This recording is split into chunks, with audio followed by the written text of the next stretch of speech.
Why, hello there. Good morning, good afternoon, or good evening. Whatever time it is for you, thank you so much for joining me. Welcome to tonight's stream. Oh, we are gonna play, as you probably have seen, a horror visual novel. Do I know how I'm gonna take it? No, I don't. Hi. I am excited and also scared for this game because I don't know what it's gonna do. Also, this is my first time launching it, so... Oh, it's full screen.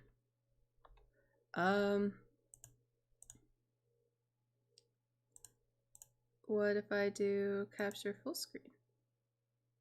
What did I do? Oh, I did the wrong one.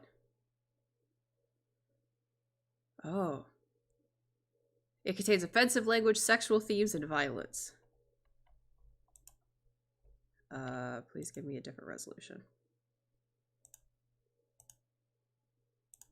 There we go. Let me...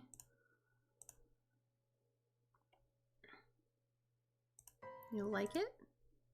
There we go. Alright, so it doesn't seem to want to play the music unless I'm actually in the screen, so let's get everything maneuvered around.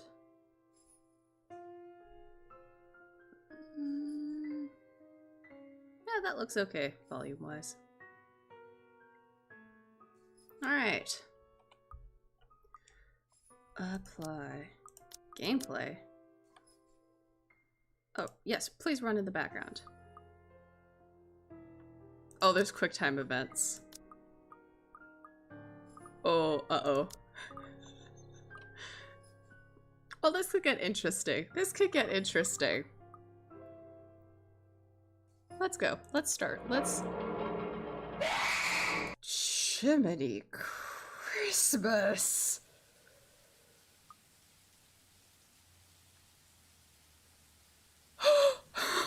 Wow, we're barely 10 minutes in and I already got a jump and a scare.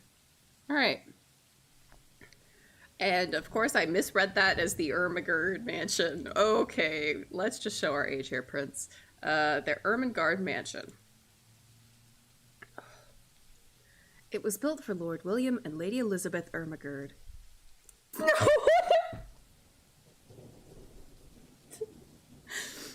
No, I just can't pronounce it right now. I just keep reading it as Ermengarde. Ermengarde. It was built for Lord William and Lady Elizabeth Ermengarde of Luxembourg, humble ambassadors of peace and beloved by their people. Both were well known for their compassion and generosity, never failing to extend a helping hand to anyone in need.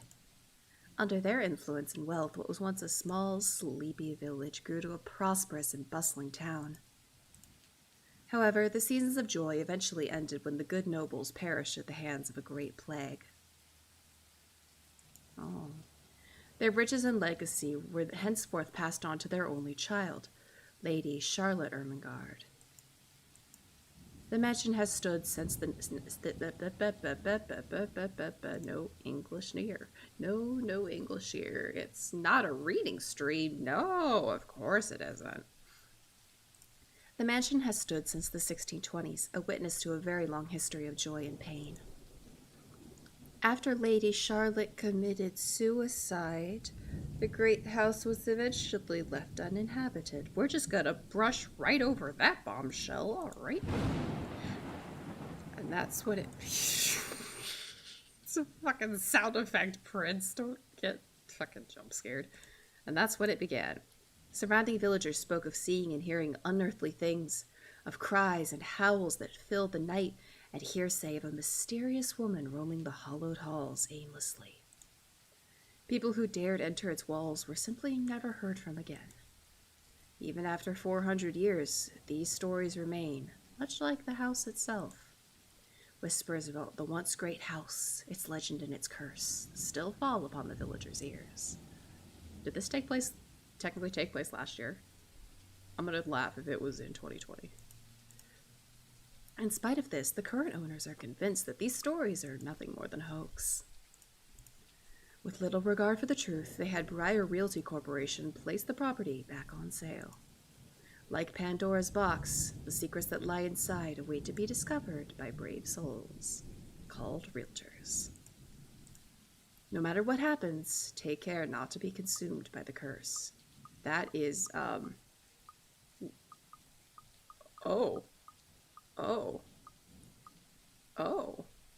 Relationship? Oh.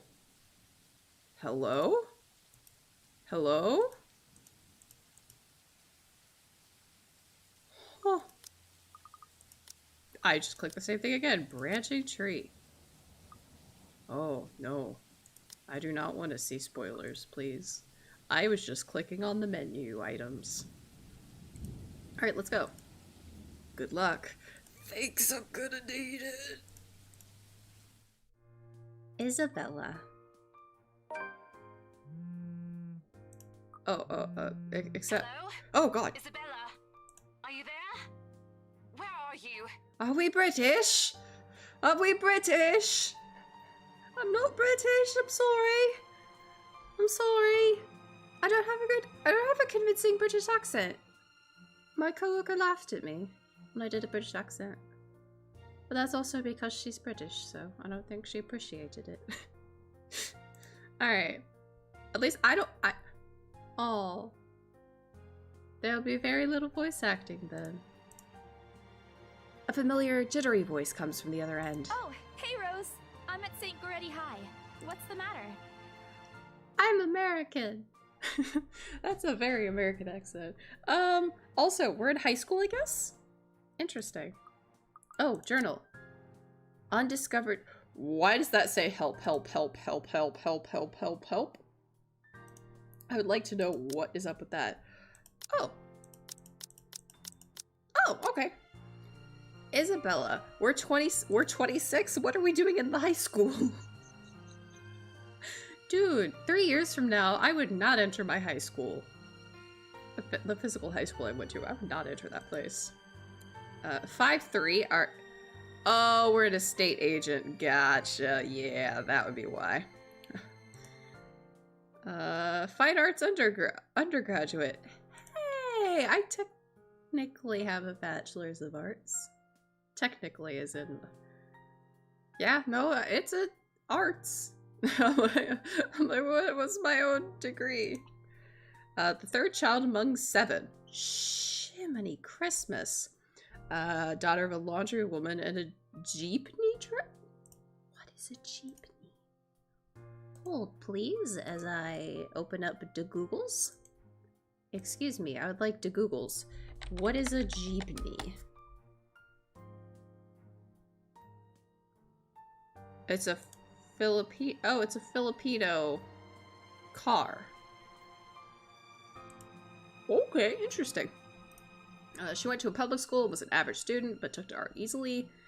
Eventually, she pursued a degree in fine arts as encouraged by her father. However, when the man was diagnosed with a terminal illness, she had to stop studying to make money. Okay, yes. Oh, quite literally, duh, it says Filipino. Oh, hello, Dango-kun. Thank you so much for joining. Interesting that we know her religion. I mean, I guess that makes sense if we're facing ghosts. So she's Roman Catholic. I don't know anything about Roman Catholics other than it's Catholic? Esque? Oh boy. It was Isabella's aunt who helped her get work overseas in order to earn more money than any local job could get her. Rose Cooper became her mentor as soon as she started as an agent with BRC. It's been 5 years since she met her neighbor Rebecca. She met Ashton during an unfortunate incident involving her first sale at Devlin Court, and later Zachary through him. Okay, that is a lot of characters that they just threw at me. But let's go. What do you mean, what's the matter? Oh, be mad at me. It's a mansion, silly. I'm here and you're late. Hey, don't be mad at me. Jeez, we're on shift together. You promised. I remember this promise, therefore I cannot be held accountable for it. Oh my god, please don't tell me you forgot. You were planning on leaving me to check this place out on my own, weren't you? Maybe. Maybe not. What's gonna happen if I say yes? You chickened out! No. Calm down. You know I take my promises seriously. Yes. I'd like to believe that. So hurry up and get here. Okay, okay, ma'am. This place is huge. A bit too quiet since no one's lived here since, like, forever, but beautiful nonetheless. Yes, beautiful. And very haunted. Very haunted. Why are you so surprised? This isn't the first time you've been there. Oh, it's not? I know. I just wish I could live in a place like this. No, you don't. It's haunted. What part of haunted do you not understand? It really takes my breath away. Also, do you know how hard it is to clean big houses? Like, yeah, having a big house sounds cool, but have you thought about how much fucking cleaning you have to do? Yeah, well, I wouldn't be so sure about that. Not after the rumors that say it's haunted. Yes, Isabella. Yes. Haunted. Jeez, never mind those rumors. Ghosts aren't real after all. You're gonna be the first to die. And even if they are, which they are not, they can't do anything. Mm-hmm.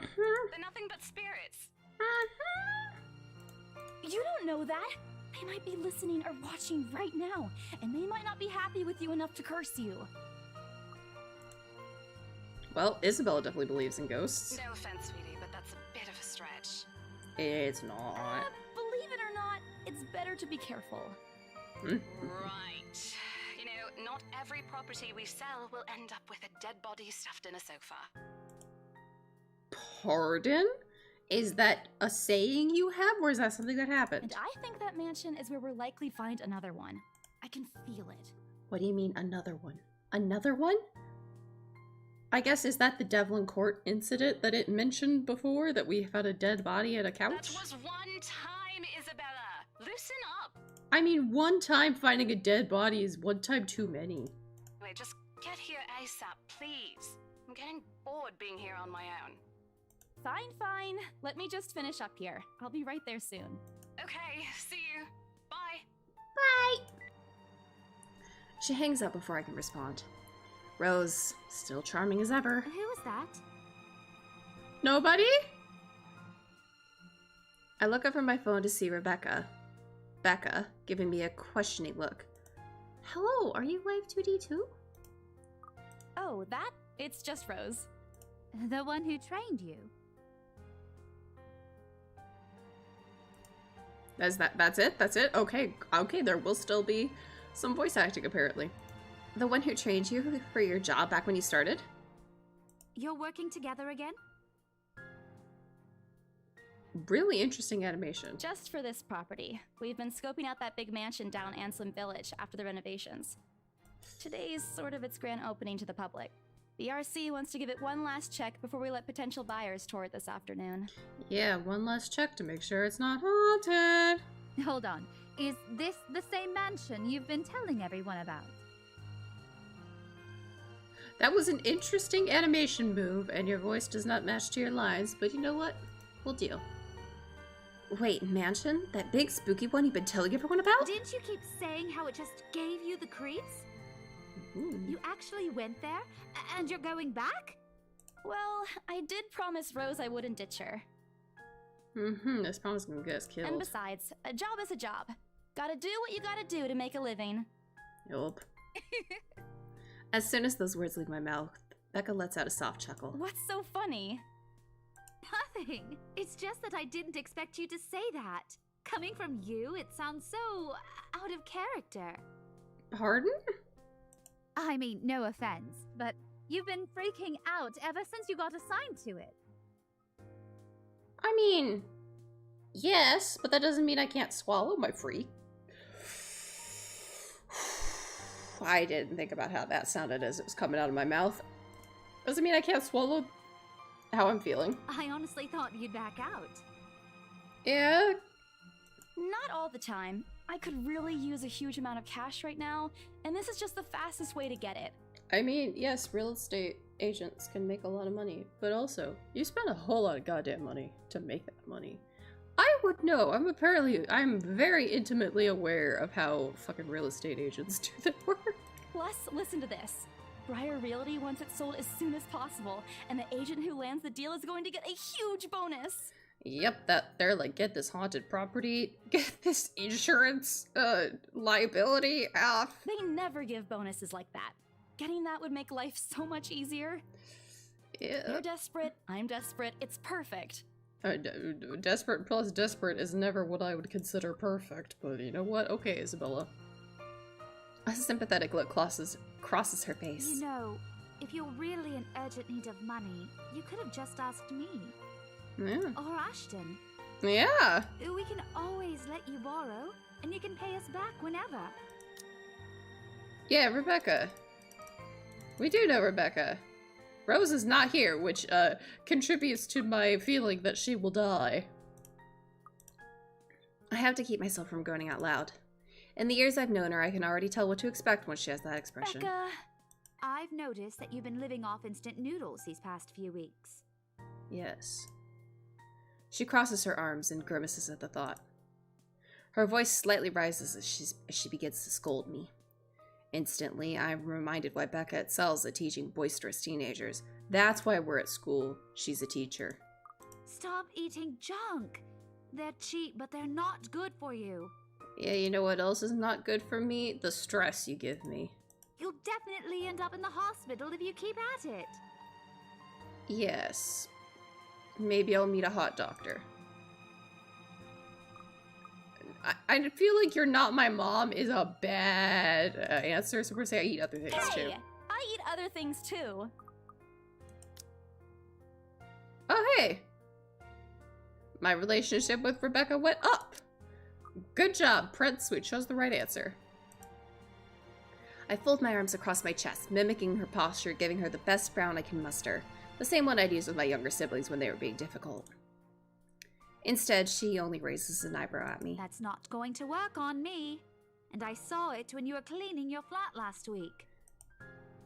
No, you didn't. No, you The didn't. instant noodle cups outnumber everything else. Yeah, I never said I ate things more than instant noodles. I just said I did eat other things. You accused me of eating nothing but instant noodles. So by the technicality, I'm right. Oh, nope, I can't. There we go. Wink. Wink. My eyes are like... You're just exaggerating. Did you even see what's in my cupboard yet? I highly doubt it. I'm not just living on instant noodles alone. I've got canned beans, peas, tuna, ham, and even hamburgers in there. Canned hamburgers? Apparently we both went, uh-huh. Becca's wrinkling her nose by the time I get to the end of the small list. She even went a little green on the last one. I would have laughed a little bit at that if I didn't know it would only lead to more reprimands from her. Aren't those the same ones you won from the grocer's raffle more than a year ago? The grocer? What? Is that just... I think that's just another name for the grocery store. I think that is. Oh, I sincerely hope you're checking the date stamps on those things before eating them. I don't want a repeat of last year. I check the date of food. Sometimes I check the date and I go, not good enough. But not often. And on food, only on food that I know that you could kind of go, best by date is a suggestion. In any case, those are still not exactly healthier choices, Belle. Yeah, but I'm right because I win the argument because you said I only ate instant noodles. So the fact that I eat anything else means that I win the argument. I can be pedantic too. Fox has taught me how to be pedantic. She shakes her head, possibly laughing at some funny distant memory. When she looks up, I immediately brace myself. More words from her. Sometimes it's just better to let Becca talk until she's out of things to say. But when she turns her attention back to me, there's only warmth in her smile. What am I going to do with you? Be my friend? She says this more to herself than me, her voice shifting to something kinder, even motherly if I'm looking for the exact word. I hope you know that it's impossible not to worry about you when you're like this. You don't have to keep eating the same thing. Maybe I like that. Maybe it's my safe food. Didn't I tell you before? You're always free to reheat my leftovers. What?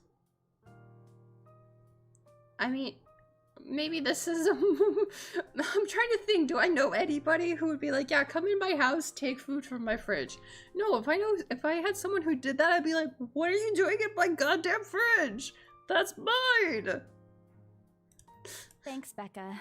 I really appreciate it, but you don't need to keep babying me. You've been taking care of me since after I moved here.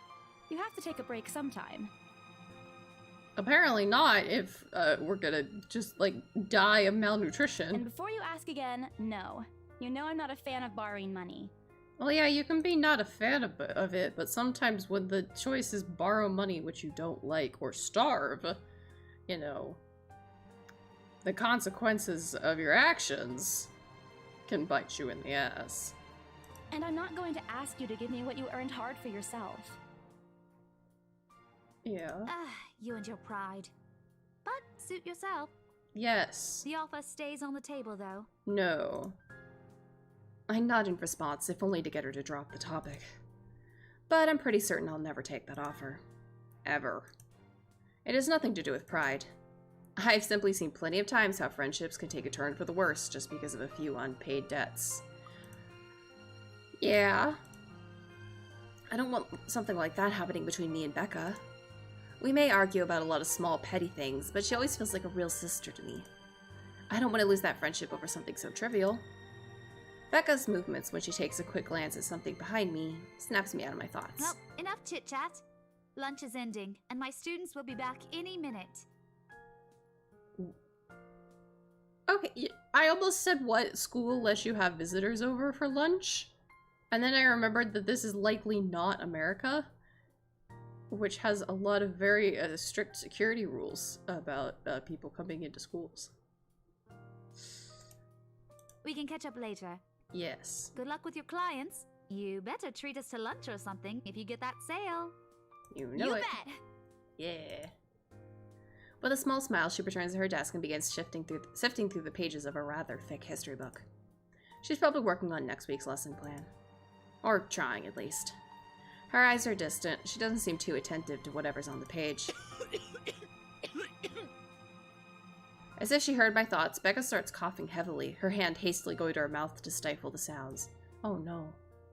The last time that I played a visual novel where a character suddenly started coughing, he had fucking tuberculosis and died.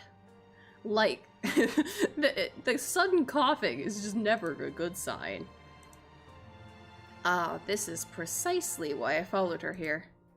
For someone who makes a habit out of worrying about other people, Becca sure forgets how to take care of herself. Hey, you sure you can manage on your own? I definitely don't have an angry British lady waiting for me at a haunted house, so I can take some time to take care of you. I mean, you're still a bit feverish. Why are you going to school sick? You are endangering all of those children. Schools are petri dishes of sickness. Like, seriously. Hush, dear. Don't you worry about me. Too late. I'll just drink some medicine and I'll be right as rain. That's not how it works.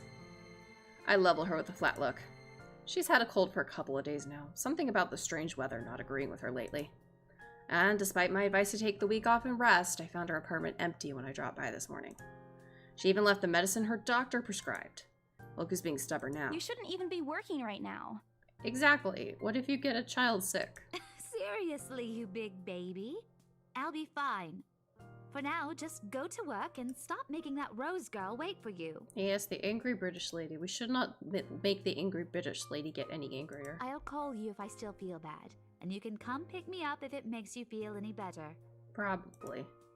She offers me a reassuring smile, and I can only sigh. Why do I even bother? There's no stopping her once she's decided on something. Defeated, I reach inside my bag to pull out the same bottle of medicine she left earlier. She looks at it warily when I place it in front of her. Unfortunately for her, this is the one thing I'm not letting her have her way. All right, but don't forget what the doctor said. Drink this on time. What? Drink this on time? Is it like you have to... You know what? I'm just not gonna question some of the grammatical choices. I'll see you later, okay? There's an amused gleam in her eye when she shifts them back to me. Look who's playing the mother hen now. Oh, yeah, cop. Cluck, cluck, cluck. I'm better at it, bitch. Rebecca! Okay, okay. I won't tease anymore. I'll make sure to drink it, Mom. Before I can retort, she casts another look at the clock. I take that as a sign to finally end the conversation in my short visit. With a small wave, I leave her alone to her classroom and her thoughts. I hail a passing taxi to take me to the property as soon as I leave the school grounds. The mansion is some ways out in the countryside, but I don't have trouble giving the driver directions. Apparently, everyone in Luxburn City knows of it, including every bit of rumor surrounding the place. In fact, just the mention of its name is enough for locals to give you cautious sidelong glances. Ooh. I learned that the hard way the first time I commuted here, and it only boosted my belief that there's something more to the house. Even the news of it being renovated and placed back on the market has caused quite a stir. Thankfully, it died down a few weeks later. The place would have been a lot harder to sell otherwise. I avert my eyes from the window once the buildings shrink in the distance. We get a glimpse of the countryside soon, although a quick glance at my watch tells me we're still a few minutes away from our destination. Might as well get some work done. Rose did ask me to review the mansion's documents. I already looked them over last night, but you never know when things may go wrong. Is this elevator music? It is!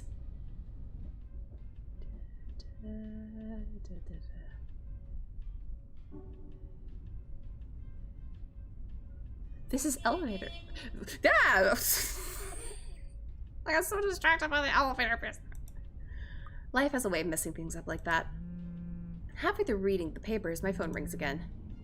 It's gonna be Rose, or someone new. I pick it up without looking, neatly tucking it between my ear and shoulder. And it's probably just Rose again anyway. Rose? Hello? Guess again. Hello? Man, I went into this thinking I was gonna get scared, not find a hot guy. That voice. Ash. Bingo. Yes. Hey, what's up? Just checking if you're still cool later this evening. Friend meeting or date? You mean that thing with Zach? Who? Yeah. Yeah. He even called in the middle of the night just to remind me. Well, he's excited apparently. No, don't worry. I didn't forget. I'll be there. Zach. Oh, this guy. Cool. Cool. I'll see you later. What time do you get off? A realtor is never off. Around 6 p.m.?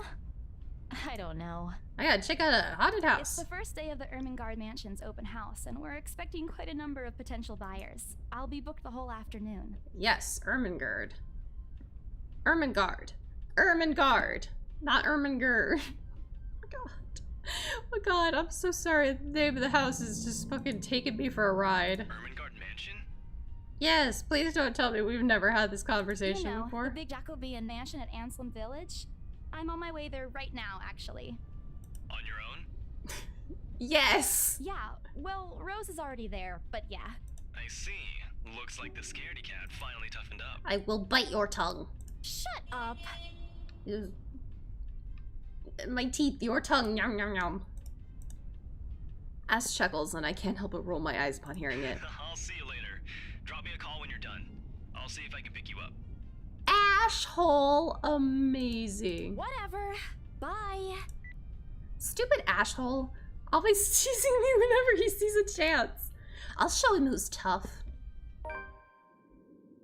Amazing. Okay. It takes a few more minutes until I finally reach the infamous mansion. Timeline.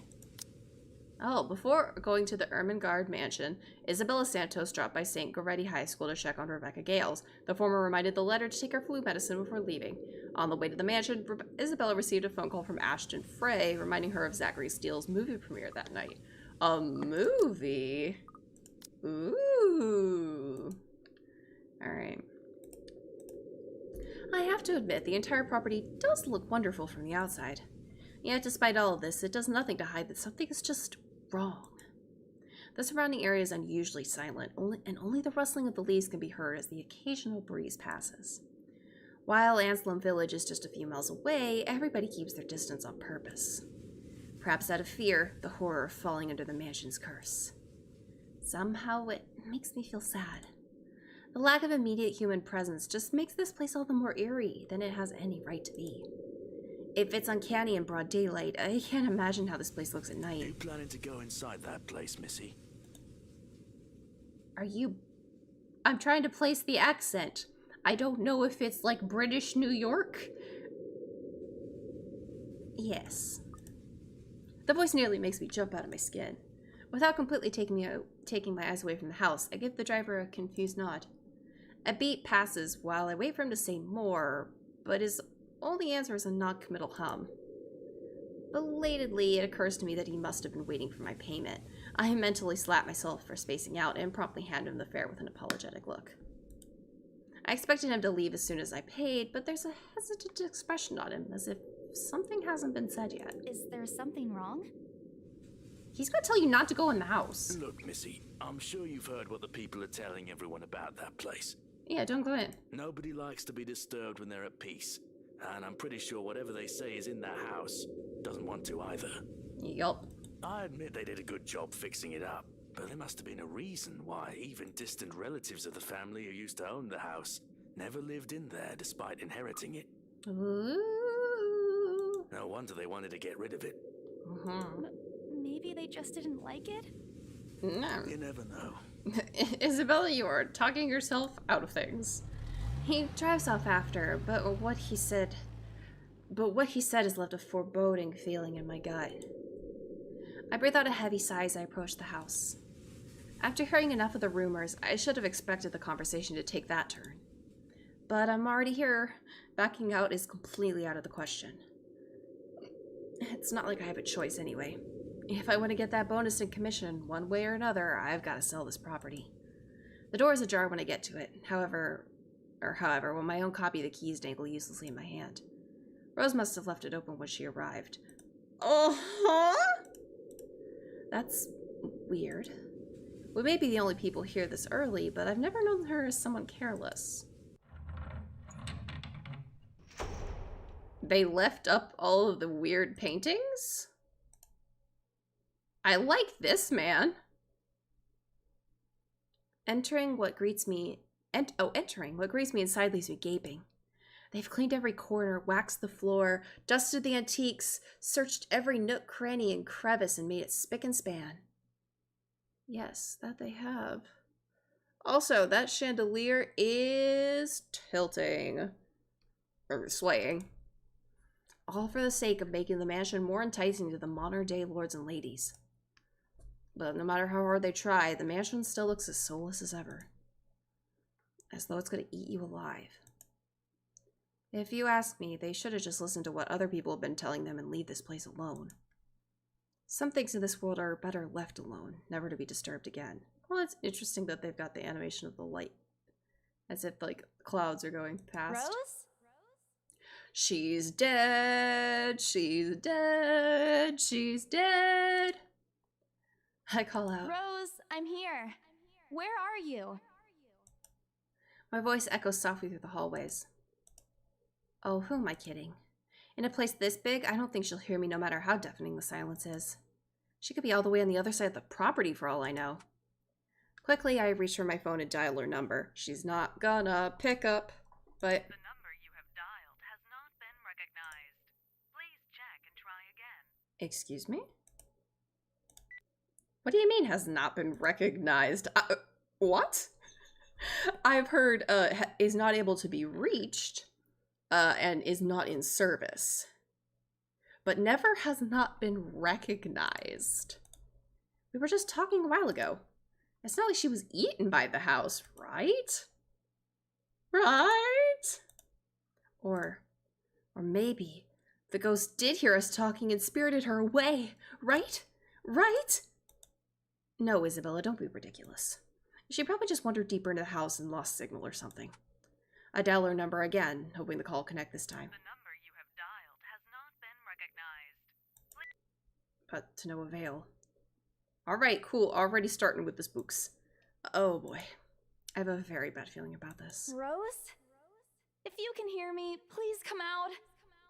Come on, Rose! This isn't funny! You know this place gives me the creeps. No answer.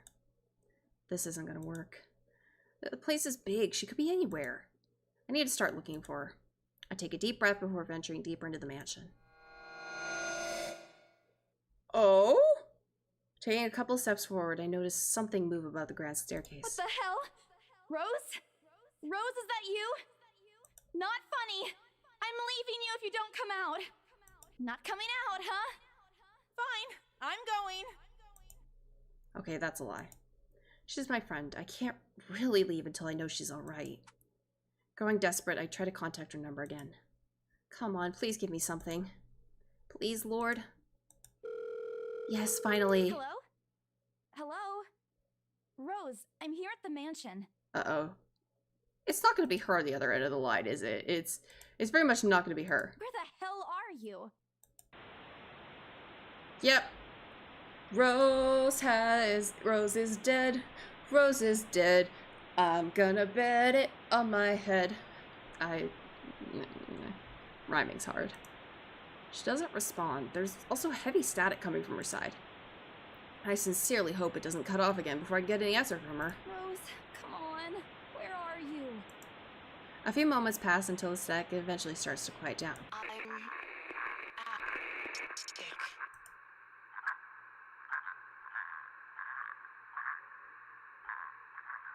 What frog are you strangling behind you? What? The attic? Why? Please, let the frog breathe. Oh crap, it got cut off.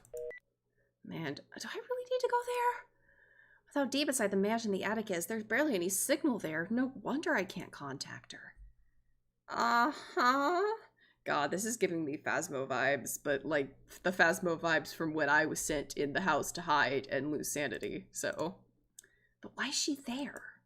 Out of all the places, she just has to make me go fetch her in the creepiest room of this place. Is she doing this to get back at me for being late? Whatever, I'll just go. The sooner I meet up with her, the sooner I'll feel better about being here. I carefully make my way up the staircase. My legs wobble as I mentally curse the fact that I've chosen real estate instead of picking a career that doesn't involve strange, abandoned houses. Upon reaching the top, the grand hallway greets me. Oh, pretty, pretty. It branches out to two major wings of the mansion. The east wing...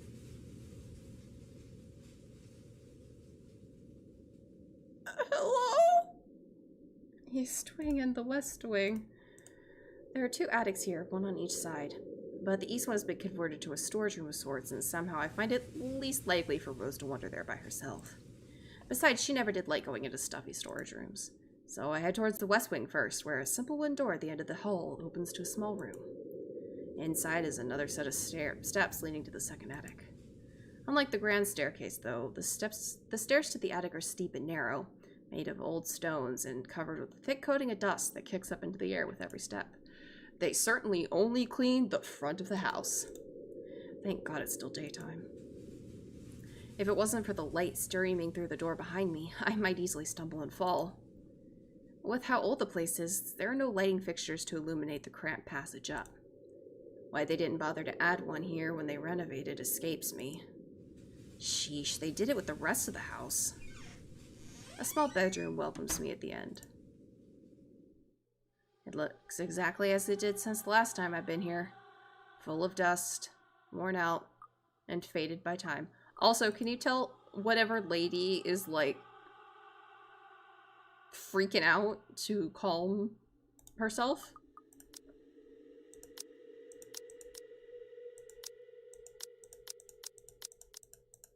Okay. Interesting. Interesting. Odd. I thought they cleaned everything. Did the crew miss this room? Ugh, cleanliness is the worst of my concerns right now. The pressing matter is Rose. She's not here. Was I dreaming when I talked to her a while ago? Did I mishear her? No, it couldn't have been a dream. After all, the creepy ambience of this estate is doing such a remarkable job of making sure I stay alert and awake. And I'm sure she said she's here. Is this a prank? Or maybe that phone call was Rose's last message to me before the curse got her. Oh, shut up, Brain. You are not helping. Don't make this scarier than it already is. But if she's not here, then where is she? Oh, fucking hell!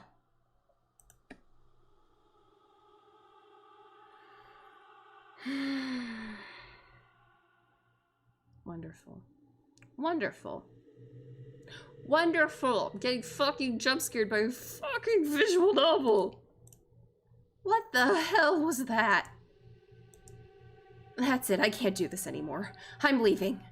We must have angered the spirits living here. I knew disturbing this mansion was a bad idea right from the very start. But nobody listened. Be fucking realistic, they said. They said I'm cuckoo because I believe in curses and ghosts and all that. Me and my outlandish, backward country beliefs. I've always strived to be a model employee, but not this time, no. I'm turning back for the sake of my sanity. Briar Realty can find another agent who's more fucking realistic to tour people around this haunted house. Before leaving, I take one last look at the gloomy old room. Just to check. Huh? What's this? No, don't mess with anything, no, don't fucking mess with stuff that a ghost likes to, you're gonna get fucked. Oh god, what? My worries about Rose's whereabouts must have caused me to miss it when I first entered the room. But there's clearly something on the floor. It looks like... A letter? Ow! The letter! Lying on the ground just a couple of inches away from my feet. Out of sheer curiosity, I lean down and pick it up. Oh no, please no, there's gonna be something there! Oh, there's something behind us! Oh god! Strange. I don't recall seeing this the last time I was here. A few days back, me and a few other agents inspected the mansion to prepare for today. I had been the last to look inside the attic and leave, and this certainly hadn't been here before.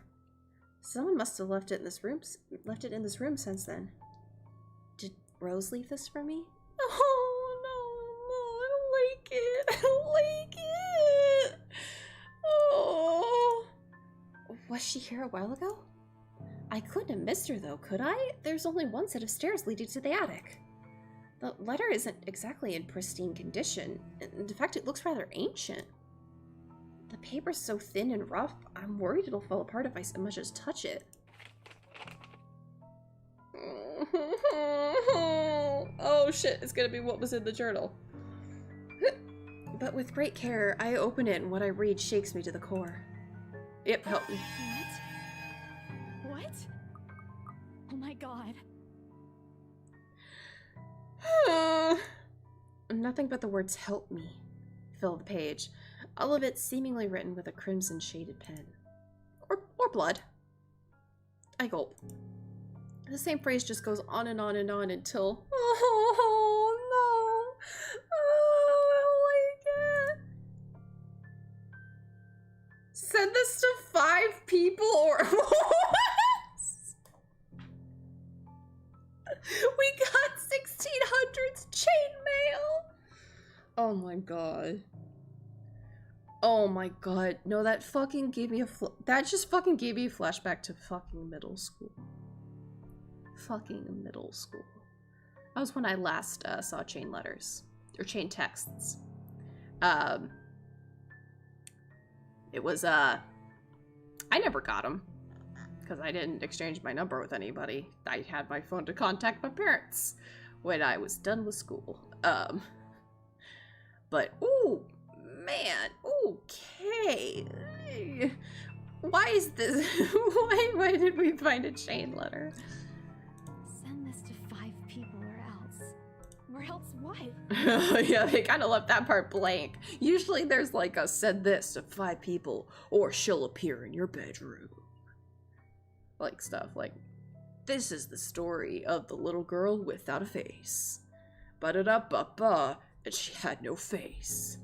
And when she looked in the mirror, she had no face. Said this to 5 people within the next day, or else when you look in the mirror the next time, you won't have a face. That's shit like that. As a child, fucking terrified me. I was like, I hope I never get any of those. I never did.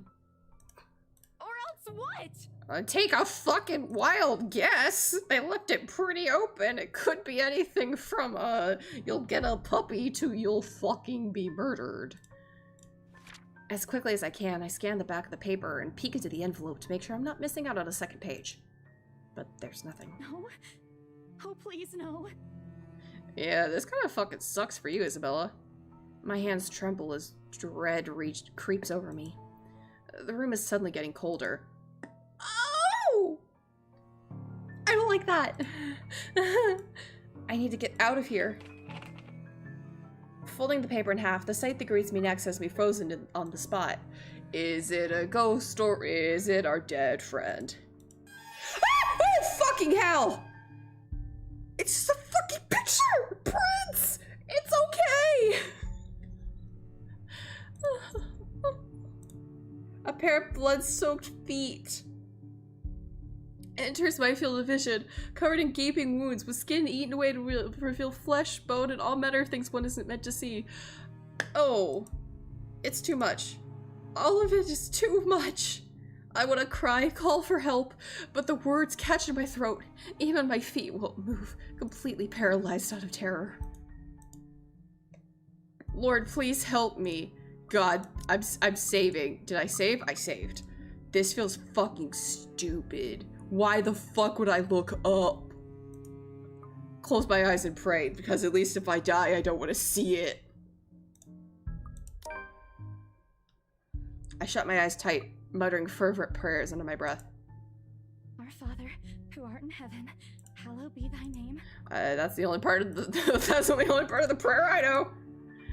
Prayers taught to me as a child by my mama and my papa slip out endlessly through my teeth. Because God, oh God, if you have to listen to any of my prayers, please listen to this one. And if God doesn't listen, at least I won't see the thing that kills me. Hell yes. See, Isabella, I wasn't going the religious route, but I want to see the thing that kills me. Yes, please. A cold comfort. I wait. And I wait some more. But when nothing happens, I dare to take a peek. No, no, no, no, no. No, no, no, no, no, no, no, no, no, no, no. No, no, no. Oh God, it's gonna be a fucking face. Oh. Oh, okay. Only to find that the ghost, the thing, whatever it is, gone. Are we 100% certain? Are we 100% certain that it's gone? Relief washes over me as I shakily get up on my feet and back away towards the door. Wrenching it open, I slip out without a second thought and make a run for it, down the stairs and onto the hallway. I don't like this. I take a look back to make sure it isn't behind me. Any other person might have stopped, dismissed it as a trick of the light, an overactive imagination. But I'm not taking any fucking chances. I'm not giving that thing another chance to catch me off guard. I don't think I'll ever feel safe until I get out of here. Whatever that is, every warning bell on my mind is telling me that it's gonna jump out at any moment and get me while I'm still in this place. I told them! Oh fuck, it's scary. I freaking told them! Oh man, oh man, oh man! That scared the shit out of me. Her voice line scared me. Racing down the stairs, a breathy laugh escapes me, and then, oh fucking hell, fucking me, it's back. Oh, my shoe slips and I find myself falling. Ouch. Until my back hits the ground and pain racks my body. Ah, fun.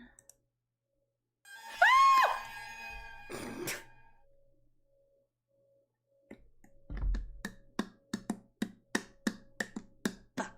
Fuck. My head grows fuzzy, my vision dims as I fight to stay conscious. No. Hey there! Hey there! I've been trying to reach you about your car's extended warranty. Would you like to buy some insurance? Or an encyclopedia? Or some Girl Scout cookies. I'm too cute to die. Go away. Oh. Did I die? did I die? The last thing I see are those feet before all I know is darkness.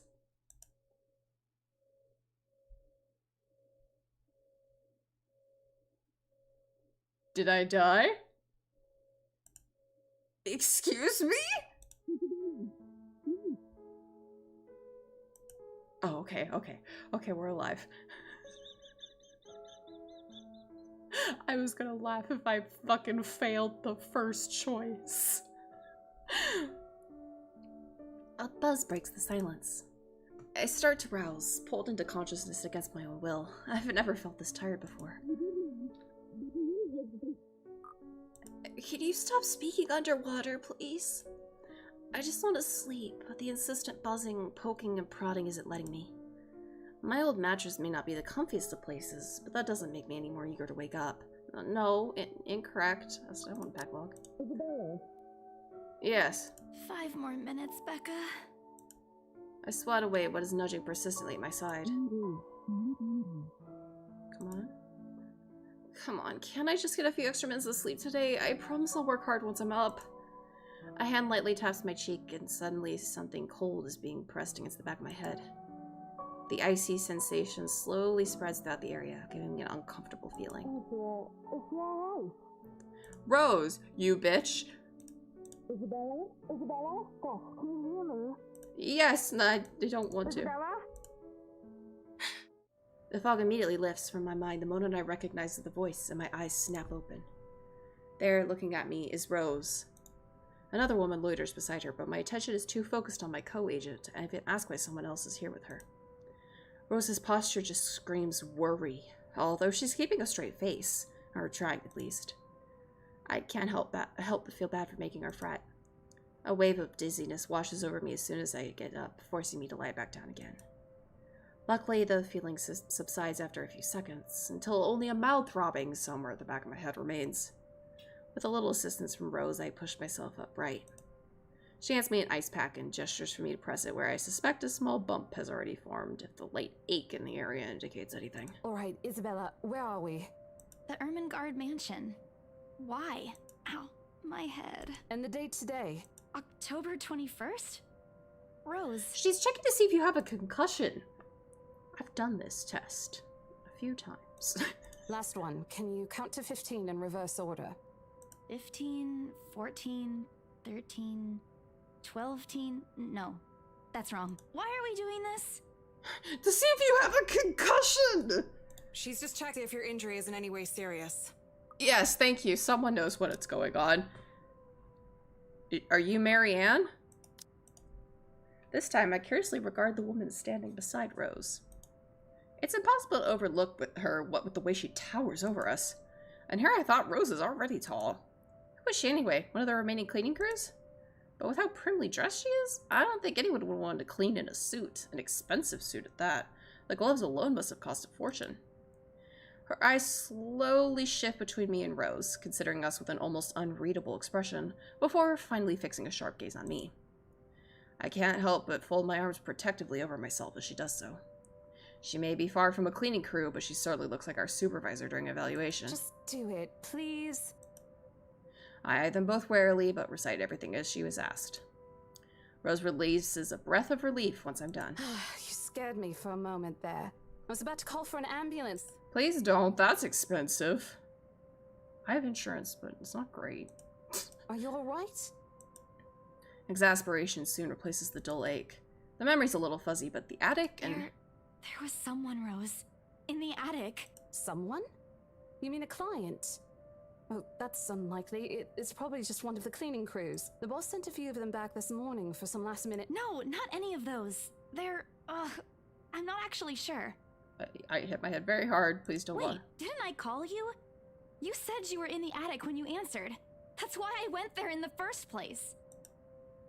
Both Rose and the lady look at me like I've just grown another head. Did I say something weird? Rose quickly casts an apologetic smile at the woman before the awkward silence stretches on further. It's her saleswoman's smile, the same one she taught me back when I was still her trainee. I should show this to troublesome clients, or just to avoid trouble in general, she advised. It's also the same one she gives me when I've done something particularly absurd that may cause us to lose a potential sale. Her eyes are serious when she turns back to me. She takes both my shoulders, gently squeezes it, and with as much patience as she can muster. As much as I'd love to have gotten at least a heads up of your arrival, I didn't really get a call from you. You know, signal here is absolutely horrendous. I was in the garden earlier and couldn't even make a single call. Isabella, I'm going to ask again. Are you really all right? What happened? I mean, I found a letter that was batshit insane. And then I got accosted by probably he wasn't naked because he had a dress on. They weren't naked, they had a dress on. But I was accosted by a dead person. Emphasis on the accosted. I don't know. It's all a bit blurry. I remember I was looking for you, but you weren't in the attic. And there's whoever it is. Then I must have tripped on a rug or something on the way down. Alright, what's in the journal? While looking for a missing co-agent, Isabella Santos found a mysterious letter in the Ermengarde mansion's attic. Driven by fear to what she read inside, thinking it's Police's curse at work, she hurried to leave only to meet... Hello? Can I change the page? I can't. Okay. Oh no. Do you think someone came in while you were out? You left them. We are so going to get into big trouble if something gets stolen, Rose. Perhaps it is a concussion. Are you sure you feel fine? We could still call for an ambulance. I could cover for you. No, I'm fine. I'm okay, Rose. I can work. Look, when I had a concussion, I was like, not bedridden, but I didn't want to do jack shit for like a week. I was like, dude, my brain got scrambled. No more. Wait. Hold your horses, Rose. I just can't miss an important sale because of a minor bump on the head. An extremely minor bump. I've had worse when I was a kid. This is nothing. Besides, if I leave, you'll have to shoulder everything in the open house. Alone. And in a mansion this big? Well, there's also the part where I may lose that bonus BRC promised, but that's completely besides the point. Rose gives me a skeptical look when I return the cold compress to her and push myself off the floor. Excuse me. I have to use the staircase's railing to steady myself, but otherwise I feel fine. See? I'm A-okay. We're gonna fucking take a tumble. The two of them exchange a worried glance, and Rose assumes a contemplative look. I bite my lower lip in anticipation. If she says no... Right, you in. Thank you. A smile threatens to slip out from me. If I see that you aren't feeling well, I'm taking you personally to the nearest clinic to have you checked. Clear? Clear as day, ma'am. Thanks, Rose. You insisted. But remember what I said. First sign of you looking not okay, and we're off. No questions asked. Yeah. It's just a small bump. Don't worry. We did fucking take a bad tumble, though. You shouldn't downplay these kinds of things. It could be a serious injury for all we know. Exactly. We didn't think I had a concussion, but we did. My birth parents were like, we're gonna take you to get checked. And yep, I had a concussion. Suddenly, a small cough sounds against the walls of the floor, interrupting our banter. The woman is looking expectantly at the two of us, her stare making me shrink back a little on myself. She isn't really intimidating. Oh, well, she is. But not in the scary negative way. Far from it, actually. Her demeanor simply commands an air of sophistication and respect. In a different world, a younger me would have probably wished to be like her. At our lack of response, she coughs again, lifting a well-trimmed eyebrow at me in question. Words get caught in my throat at the sight of it, and Rose, as usual, is swift to catch my blunders. My sincerest apologies, Mrs. Miss McCulloch. Marianne McCulloch. I'm glad that she is voicing that, because I couldn't. McCulloch. Well, I guess I could. I kind of feel like I'm like trying to hack a loogie though, and I would feel a bit disrespectful if I just suddenly went in the middle of pronouncing a name. Oh, she hands Rose her business card. Oh, interior design. The words interior designer catch my eyes before my partner flips it over. Oh. Probably someone interested in the mansion for its 17th century influences then. I won't hold it against her though. Despite the hearsay and remaining uninhabited for years, the mansion's original fittings and furniture have been kept completely intact and restored to pristine condition. I suppose some people find that trip to the past feeling appealing? After all, with what it offers, this place could also be a haven for people looking to live somewhere with classic historical charm. Miss McCullough, I'm Rose Cooper, and this is my partner, Isabella Santos. We're just ironing out a few things, but we'll be starting the tour soon enough. In the meantime, we've prepared some refreshments for you in the parlor while you're waiting. If you could please... Thanks. There's no need for it, though. I just dropped by for a quick survey of the place. Oh, she's Irish! Or Scottish. God, I'm really bad at placing that accent. I'm real sorry to everybody. I thought I should check the estate before I meet with the homeowners. Rose's confusion is impossible to miss when she glances at me, and I return it with an equally perplexed look. And against my better judgment, I blurt out the first question that comes to mind. I'm sorry. Homeowners? I should have kept my mouth shut. A flash of irritation crosses her face, but it instantly disappears under a mask of professional detachment. Yes. Hannah Wright? She hired me to handle the interior design for their new home. This is the Ermengarde mansion, right? It is, but... She pauses, possibly trying to find the right words to fix the awkward situation without offending someone. Suddenly, Rose nudges me with her elbow. We'll check with our supervisor. Yeah, that's the best. Those few moments have given me enough time to clear my head of any nervousness or confusion clouding it. Yeah. It is, ma'am, but we weren't aware the mansion has already been sold. What do you mean? Oh, exactly what I just said. I almost flinch when she turns her gaze on me, but I stand my ground. Besides, it isn't like I haven't dealt with awkward situations like this before. I may screw up at times, but that doesn't mean I haven't learned a thing or two in the 5 years I've worked in this business. The mansion is indeed for sale, ma'am. Today's the open house, in fact. However, we haven't heard anything from the higher-ups that a deal has already been closed for this particular property. If you'd like, my co-agent and me can check with them right now. She nods, seemingly in deep thought after I finished. She appears to be a reasonable person, anyway. Given the proper explanation, she'd surely understand. I thought something looked odd. Excuse me, I need to call my secretary. You have a secretary? Thank you for your assistance, Miss Santos. With a slight wave of her hand, she leaves us. That seems to be the end of it. Both Rose and I breathe in a sigh of relief. Disaster averted. I also don't miss the thumbs up she gives me for doing a good job, and I can't help but swell with pride.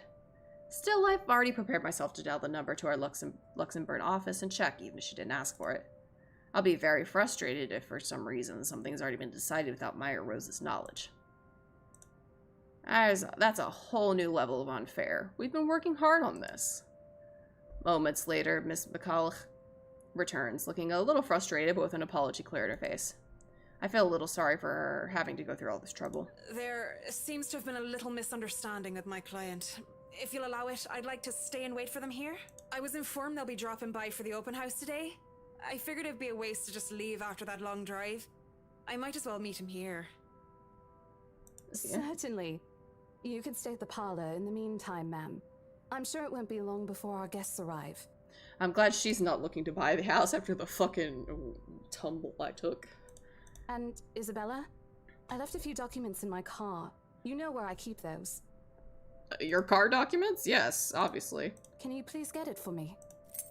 Rose takes a glance at her wristwatch before tossing me a set of keys. And hurry! We've still got a few minutes to double-check those papers. I just had an eye twitch. I'm surprised they didn't get caught on capture, but wow. Amazing. Okay, got it. The two of them disappear behind the parlor's doors. Ah. Rose Cooper, along with the woman who introduced herself as Marianne McCullough, found Isabella Santos lying unconscious in the mansion's foyer before the open house start. Unable to recall what happened prior, Isabella insisted on working despite her co-agent's worries about her well-being. Their departure brings with it a stillness to keep me company, neither welcoming nor comforting. Alone like this, it's impossible not to think of what really happened. I wish the memory isn't as elusive as it normally is. Then again, Rose already said she didn't receive a call from me. Was it just paranoia? A temporary lapse after having heard all those tales about this place? Probably. I want to think of it as such. Better to think of it as such so I can work in peace. Except a small part of my mind begs to differ. And if I'm going to be completely honest with myself, I want nothing more than to leave this place as soon as possible. I don't know what's in this house, and I don't want to know. The keys Rose have just handed to me dig in my palm, its jagged edges creating shallow ridges in my skin from how hard I'm clutching it. It's a reminder of what I still need to do and why I've taken this job in the first place. Hugging my blazer closer to my body, I exit the house to get what Rose has asked of me. Just a few more hours, Isabella. Sell the house, get the money. Oh, fuck!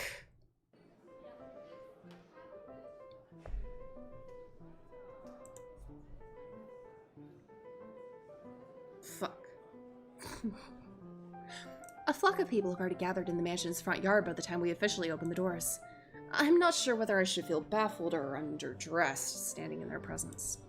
Men and women of wealth and status, all dressed in the nines in fancy suits and lovely dresses of varying colors, compose the medium-sized crowd. Their necks, arms, and fingers are adorned with silver and gold, glinting in the afternoon sun. Some even have ridiculously fancy feathered hats on their heads. I really hope there are any magpies living nearby like in the stories. Those birds will have a field day in this. They're murmuring amongst themselves, looking at the estate's facade appraisingly, with some arguing about whose mansion has the superior architecture. But most of it stops as Rose calls for their attention. They don't look too pleased at being ordered around, but what can they do about it? Ladies and gentlemen, I'm Rose Cooper, and this is my partner, Isabella Santos. We'll be taking a tour of the mansion in 2 groups. Please make sure you filled up our sign-in forms before joining a specific group. Those who want to look around the first floor, please follow my partner. I'll be guiding the ones who wish to see the ground floor. Oh, I was like, we're going upstairs? Apparently, no. Apparently this is the European style of flooring name numbers. Because, excuse me, the first floor is the ground floor.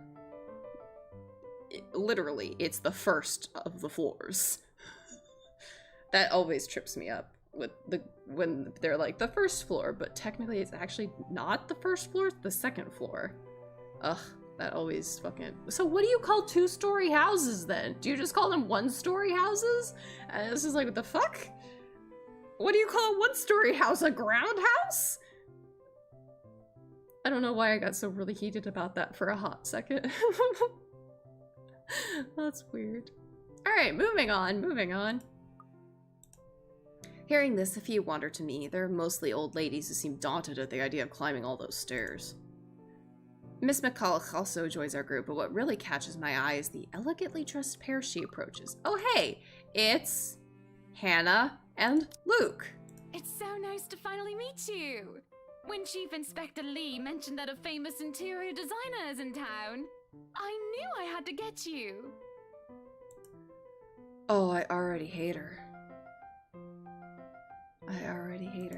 Your confidence in my skills is very flattering, ma'am. I'm sure you won't disappoint, Marianne. Why did that sound like both seduction and a threat? Okay. Oh, you know each other? Not at all, ma'am. You mentioned something about a Marianne on our way here, darling? Oh, yes, I think I did. Oh, they must be the client she was talking about. I might have seen their faces somewhere before. Some magazine or television? I can't remember. But then again, most of our guests have lately ended up on the news, one way or another. I won't be surprised if those two already have. For people who are popular, though, they aren't dressed as loudly as the others, and in their simplicity, the couple stands out. The woman in particular is stunning enough to turn the heads of most people in my group, especially the men with wondering eyes. The guy standing beside her doesn't seem to mind, though. And if I'm going to be a bit bolder with my assumptions, I'd say he's basking in the attention. Both of them, in fact. I think they're brother and sister if it weren't for their public display of affection. The matching rings on their fingers just cement the fact that they are indeed a couple. My only sunshine. Whatever. Couple or not, what's important is that we get this deal closed before the current owners can even think about canceling the listing. I just hope one of the people in Maya Rose's group is brave and generous enough to buy this mansion. And so, with papers in hand, I lead the way. When they aren't whispering amongst themselves or going ooh and ah over one thing or another, they ask questions.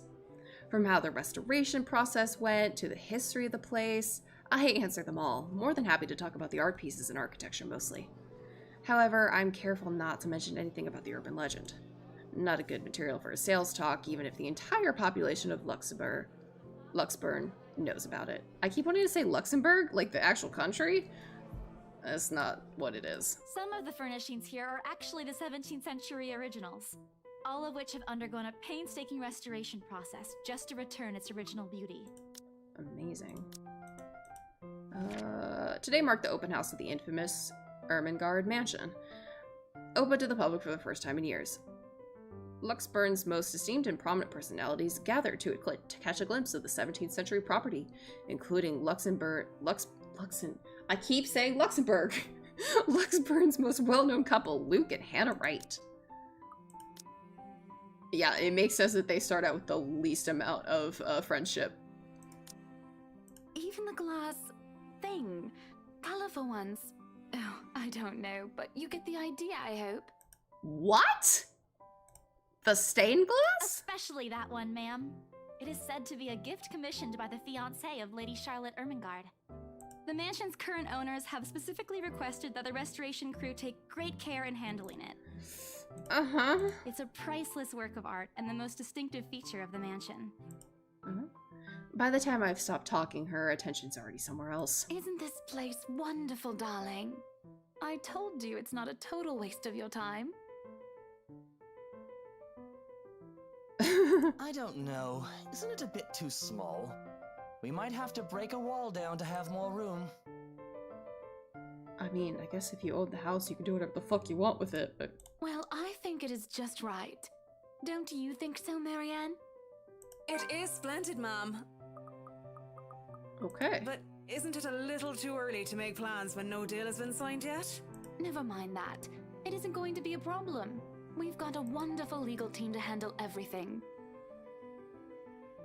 You're buying a house. I don't think you need a legal team. It's not that hard. I say, having never bought a house. Start taking notes, though. I think I've got a few things I want changed before we move in. The rest of their conversation gets lost in the chatter of our companions. I don't want to make any assumptions yet, but their sheer interest is enough to give me some semblance of hope. Oh, please, please, please let these guys be the one. Eventually, our group reaches the kitchen. Much like the rest of the house, a great deal of effort has been put in retaining the room's classical appeal. The open hearth at the end of hearth.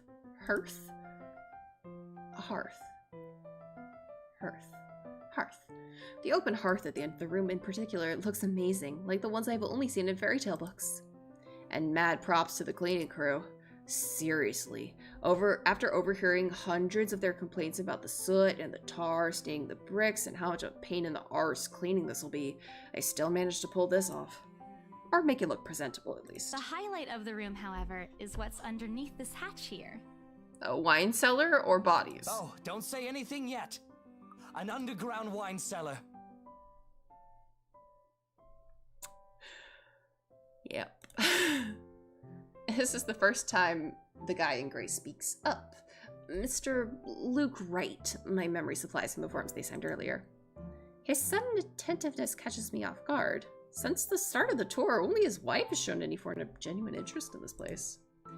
But this time, something lights up in his eyes at the mention of the Undercroft. What's so interesting about a basement? I really don't understand rich people sometimes. Right now, he just gives me the impression of a child who's seen what he absolutely wants for Christmas. I've always found it cute whenever I see children act that way, my younger siblings especially. On a grown man, it's almost funny. Yes, sir. It could house around 7,000 to 11,000 bottles of wine. That's a fucking lot of wine. Truly. And the room, how was it built? The bricks that were used to build the cellar have been carefully picked for the purpose of maintaining and preserving a constant temperature and humidity in the room. AKA... fuck if I know. It's a good place to keep your private collection in if you have one, sir. As if he probably does it. It keeps the corks in good condition. Oh, love. didn't you say before that you wanted to make your own personal vineyard? Perhaps you could start one here. Yes. Yes! Yes! Sure! You know we're going to need space for that, darling. Just buy the fucking land around it. And this isn't big enough? If it's space you're worried about, sir, the Ermengarde mansion sits on a 46-acre lot. There's plenty of room for it. 46 acres, that's a lot of land. Man, I feel specifically, you know, in a good spot to do this stream, is not only because I've worked with a lot of realtors, but because of the fucking castle searching streams in which we've looked at houses like this. 46 acres is a lot of acreage. For size comparisons, technically per acre you're able to build like 2 houses. So 46 acres. Let me get my calculator. 46 acres times 2. Technically you could build 92 houses on the land this house sits on. We were told that the original owners had a horse stable built here before, too. There's a contemplative expression on Mr. Wainwright's face. What? Where did I get Wainwright? On Mr. Wright's face, but he doesn't say anything further. His wife, however, seems really pleased that he started to show interest, if only a little. I smiled myself. I may not completely understand how these people's minds work, but I sure as hell know how to spot a buyer with sincere interest. Score. I can't wait to tell Rose. The rest of the tour goes by without a hitch. After more than half an hour, we're able to cover almost every room in the ground floor and are heading for the parlor. Funny. The first time BRC had us survey the property, I kept complaining to Rose how big it is. Now I can't even bring myself to care, no matter how much my feet hurt. Maybe this is just my excitement over a possible sale?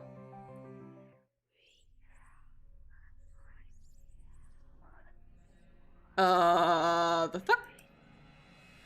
Who's choking frogs again? Stop choking frogs! When we reach the parlor, however, an odd feeling washes over me. It starts off as small goosebumps on my skin, a feeling of being watched intently. Whispers in my ear and shadows dancing, lurking in the corner of my vision. Dark silhouettes that are gone when I turn to look. A chill settles down my spine, making me feel sick, and I start to break out in a cold sweat. I can't do this. I need to just sit down for a moment. The old ladies in the group have been requesting for a break anyway. If I can just... Excuse me? Everyone? We will be taking a 15-minute rest here before we visit the first floor. In the meantime, please help yourselves to the refreshments and snacks we prepared. If anyone has any questions, feel free to approach me. I'd be happy to help you. I let them sit while I retreat while I retreat to a quiet corner to recover. It's not what you think. Don't think about it. It's not what you think. I have probably just caught Becca's cold. Don't think about it. I'm left alone for a good while, the same words spilling out of my lips in a silent prayer. Until a hand taps my shoulder. Hello, you there? Yes, ma'am? You're alive, aren't you? Oh, look at you! Having to show a group around a mansion this big must be exhausting. Yes? Not a problem, ma'am. I'm just doing my job. What a hard worker!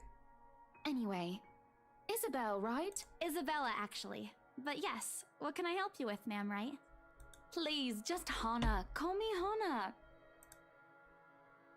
One more syllable and you're the Jewish holiday. Hanukkah. I just wanted to ask, how soon are we able to move in? My brain completely stops.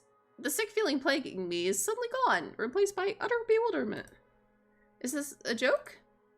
She looks at me expectantly as I struggle to come up with an answer. Wait, ma'am, you see, but we haven't even negotiated a price yet, ma'am. We haven't even finished touring the rest of the mansion. Ma'am, you can't just skip steps 2, 3, and 4. You gotta go through them. A sale would be great and all, but... She stops me from speaking any further and puts a hand on my shoulder. Don't narrow your eyes at me. For a moment, with her tight smile, she looks as if she's tasted a particularly sour lemon. Oh, wait, shit. they look like the people in the fiction. Oh, please, sweetie, don't insult me. Money is not a problem. And just between you and me, this place is better off with us than with some old lady who'll probably just fill it up with cats. That sounds like the perfect thing to do with this mansion. There's a lot of cat room. I personally don't think there's anything wrong with having cats here, Ma'am Hana. I'm sure God, we're there's just more than fucking enough space here if stumbling. you want pets. Perhaps I'm still not feeling well, but really, what's wrong with cats? More importantly, why is she talking about moving in already? Well, I'm more of a dog person. But you see, this is going to be a gift to my darling. It's going to be our anniversary soon. And it would be so wonderful if you can secure its purchase for us. Why, I can even offer something extra if you help us out with the paperwork. We actually have a process for this, ma'am. Yeah, you gotta go through the paces. Just because you're rich doesn't mean you get to skip them. I don't really think that would be necessary or appropriate. And just what are you two lovely ladies talking about here? Leaving me and our lovely interior designer to talk here by ourselves. Hello. What would the people think, darling? Oh, it's just small talk, love. I was asking if she could help me with the paperwork. I try not to wince when her nails dig into my shoulder. I can't help but send an imploring look at Miss McCulloch, who only gives me an apologetic smile and a shrug. Yeah, I can give you a fact sheet and a form to fill out. She wastes no time in taking the papers from my hand and shuffles through the bunch. Oh man, Rose is gonna be so angry at me for letting her do that. Wonderful. And Marianne, I'd really love to talk to you about those changes. You took some notes earlier, yes? Okay, close. I did, Mom. But I really hope that this time... Excellent. Hopefully you can help us out too, Isabel. God, she just fucking railroads over everything. Isabella. Right. It's a lovely name, Isabel. Oh. Wow. It's Isabella. Yes, that's great. We'll be more than happy to put in a good word to your superiors too, and what's this?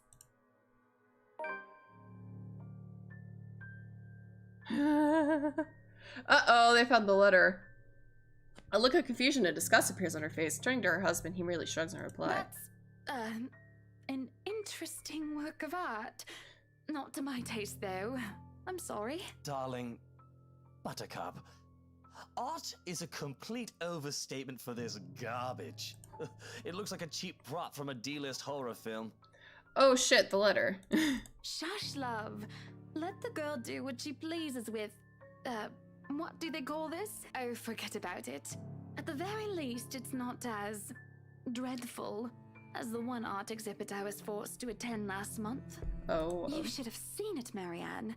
Even you would have been appalled. But I'm sure you'll know what to do with our walls once we get started. I highly doubt it is as bad as you say, Ma'am.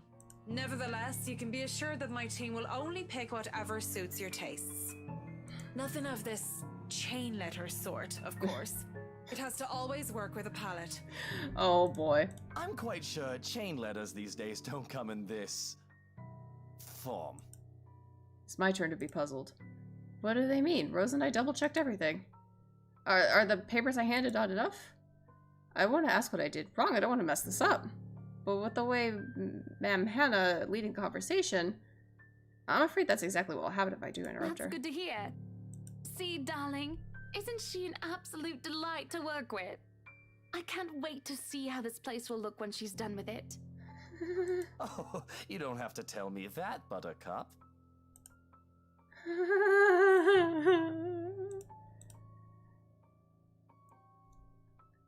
A smile is back on her face when she turns to me and hands me a strange piece of paper. I would still put it away if I were you, though. Otherwise, people might get the wrong impression. Anyway, as I was saying... I don't hear the rest of what she says after that. I can only stare down at the paper, at the letter in my hands. The sides crinkle in my grip and my breathing grows labored. Dread quickly fills my mind. Isabella? Isabella? Are you alright? You're looking pale. I didn't even notice when Rose's group joined us in the parlor. I want nothing more than to say, no, I'm not alright. Oh, shut up, phone. I want to leave this place. The because I remember everything as clear as day. This letter and those blood-soaked limbs in the attic. It's real. The letter. I'm sorry. I didn't know. Careless. I've been so careless. How do I even tell them that without looking like I've gone mad? Should I even tell them? Welcome to We Save at Every Decision.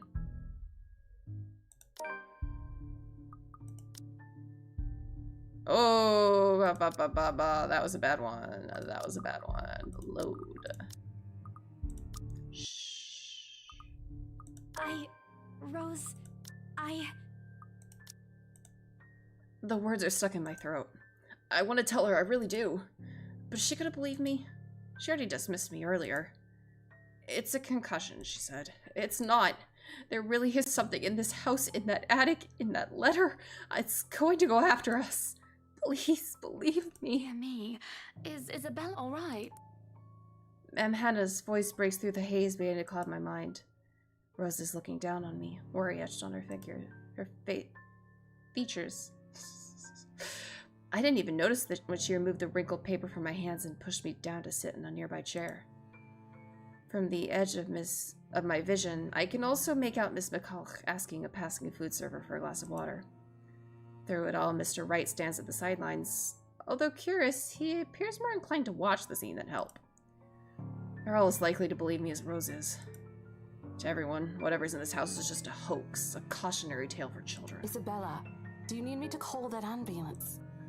She offers me a drink, but I push it away. I need to get out of here before I cause an even bigger commotion, clear my head, take a breath of fresh air. Anything to take my mind off things. No one is going to believe me anyway. No. I'm just feeling a bit out of it. Excuse me. I'll be back. I just need to catch my breath. Bowing my head, I mutter a quick apology and gather my stuff to make a quick exit. It doesn't matter if this place is haunted or not. I've caused trouble, and Rose can be quite unforgiving of behavior like this. I'm almost at the door when she catches up to me. Isabella, wait! The apprehension must have been quite obvious on my face, because her expression instantly shifts to something gentler. Eyes softer, a fond smile spreading on her lips. Hey, I'm not angry. I know. I'm sorry I ruined this for you. Come on, you didn't ruin anything. It's not like we haven't ran into any problems before. Alright, it's time for some water and some stretches. Malabros and Neons, if you have not had some water, or done some stretches in a while, this is your reminder to take some time and do those things.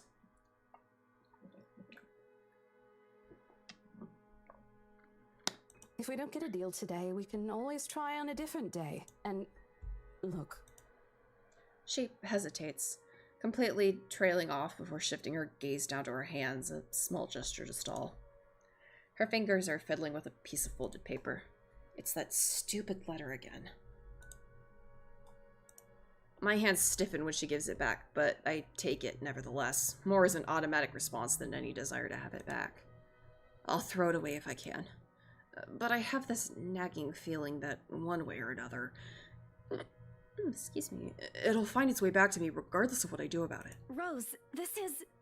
You have to let them know about... I know you want us to get this sale so badly. And we've made a lot of plans on how to go about this. I mean, who wouldn't? This is the first time I've been assigned to a property like this. I've sold plenty of houses before, but nothing like what we have here. It's a beautiful house. I'd love to get one of my own if I ever win the lottery. But I think... Look, here's the thing, Isabella. If we are going to do this, work on something, I don't know, this big, I need you in top shape. Yep. My mind stops. What? Wait. No, I can still work. I just need to get myself together. That's what you said earlier. I let it go because I thought, hey, it's your own body and you should know more than anyone how you feel. But after this, I really think you should take a break. You're kicking me out? No, I'm not. Look, all I'm asking is for you to take a seat somewhere I can see you, and let me handle this for now. You're clearly not yourself, and I honestly could use some time not worrying when you'll fall over or not.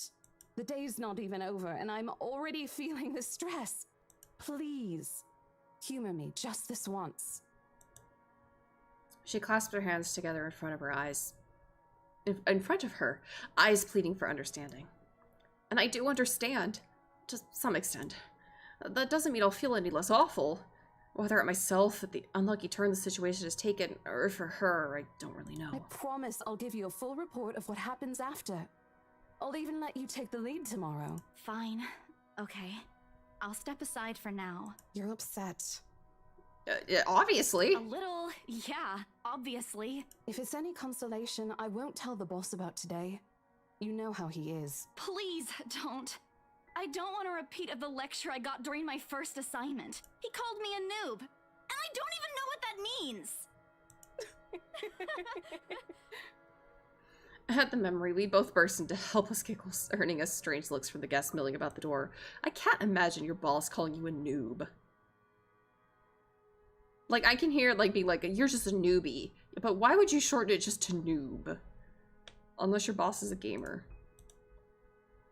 Talking and laughing like this, it's easy to forget any mishaps that happened.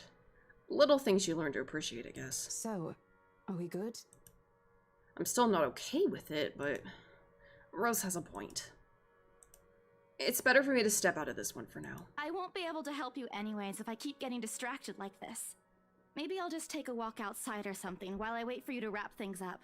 Please, just stay put. I insist. I'm not an invalid, Rose. Hey, that is not a... No, we don't call them that. You clearly have not seen how you looked earlier. It's not that bad. Color hasn't even returned to your cheeks yet. Just stay here, alright? Don't even think of going anywhere. Let me finish what I'm doing here, and then I'll take you back to Luxembourg myself to have that minor bump checked. At least wait for me to call someone who'll fetch you, okay? She's gone before I can voice one word of complaint. Left with nothing else to do, I find myself drifting back to the foyer. A few visitors linger in the area, some merely enjoying the afternoon sunlight streaming through the stained glass windows. Others can be seen admiring the priceless antiques decorating the room. One group of elderlies, gathered some ways across from me, is occupied in a friendly banter about which one would cost more to buy. A little argument here, and occasional laughter and teasing there. I smile to myself. The conversation reminds me of what I've been missing these past few months. Rose is probably right, I do need a break. Maybe this afternoon's hangout will help? Speaking of, I should call Ash. It's a few hours early from what I've told him, but he did ask for a call once I'm done. Besides, I don't have a ride back. He offered, so I might as well take it. Or bribe him into giving me one. Not that he'll ever accept the later personal convictions and all. Honestly, if there's something I find admirable in him, despite his tendency to annoy the hell out of me, it's that. Well, whatever works, a free ride's still a free ride.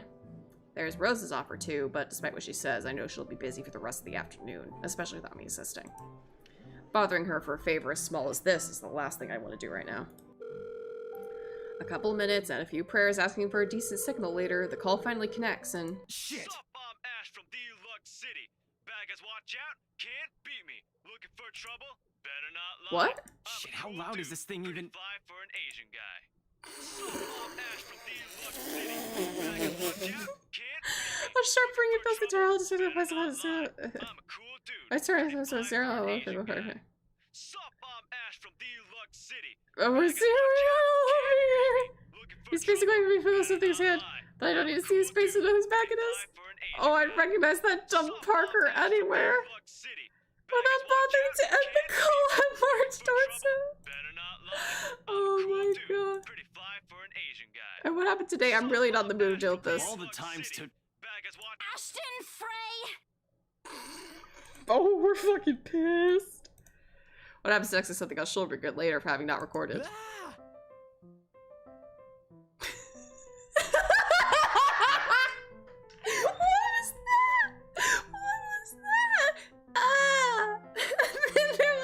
We need you to scream.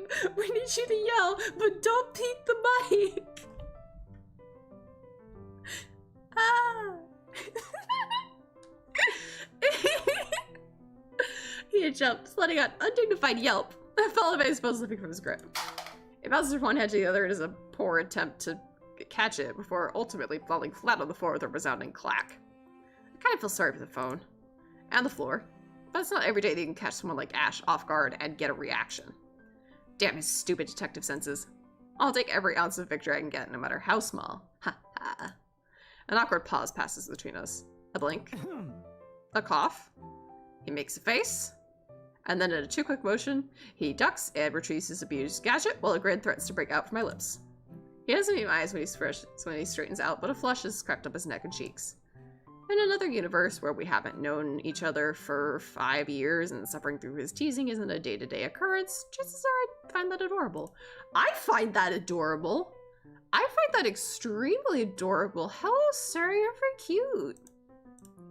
Endearing, even. Unfortunately, this isn't that kind of world. The way things are, I'm already content to see him out of his obnoxiously calm and collected disposition. Hello to you too, scaredy cat. I could stand to be greeted like a normal person, you know. Yes, you won't get it. What?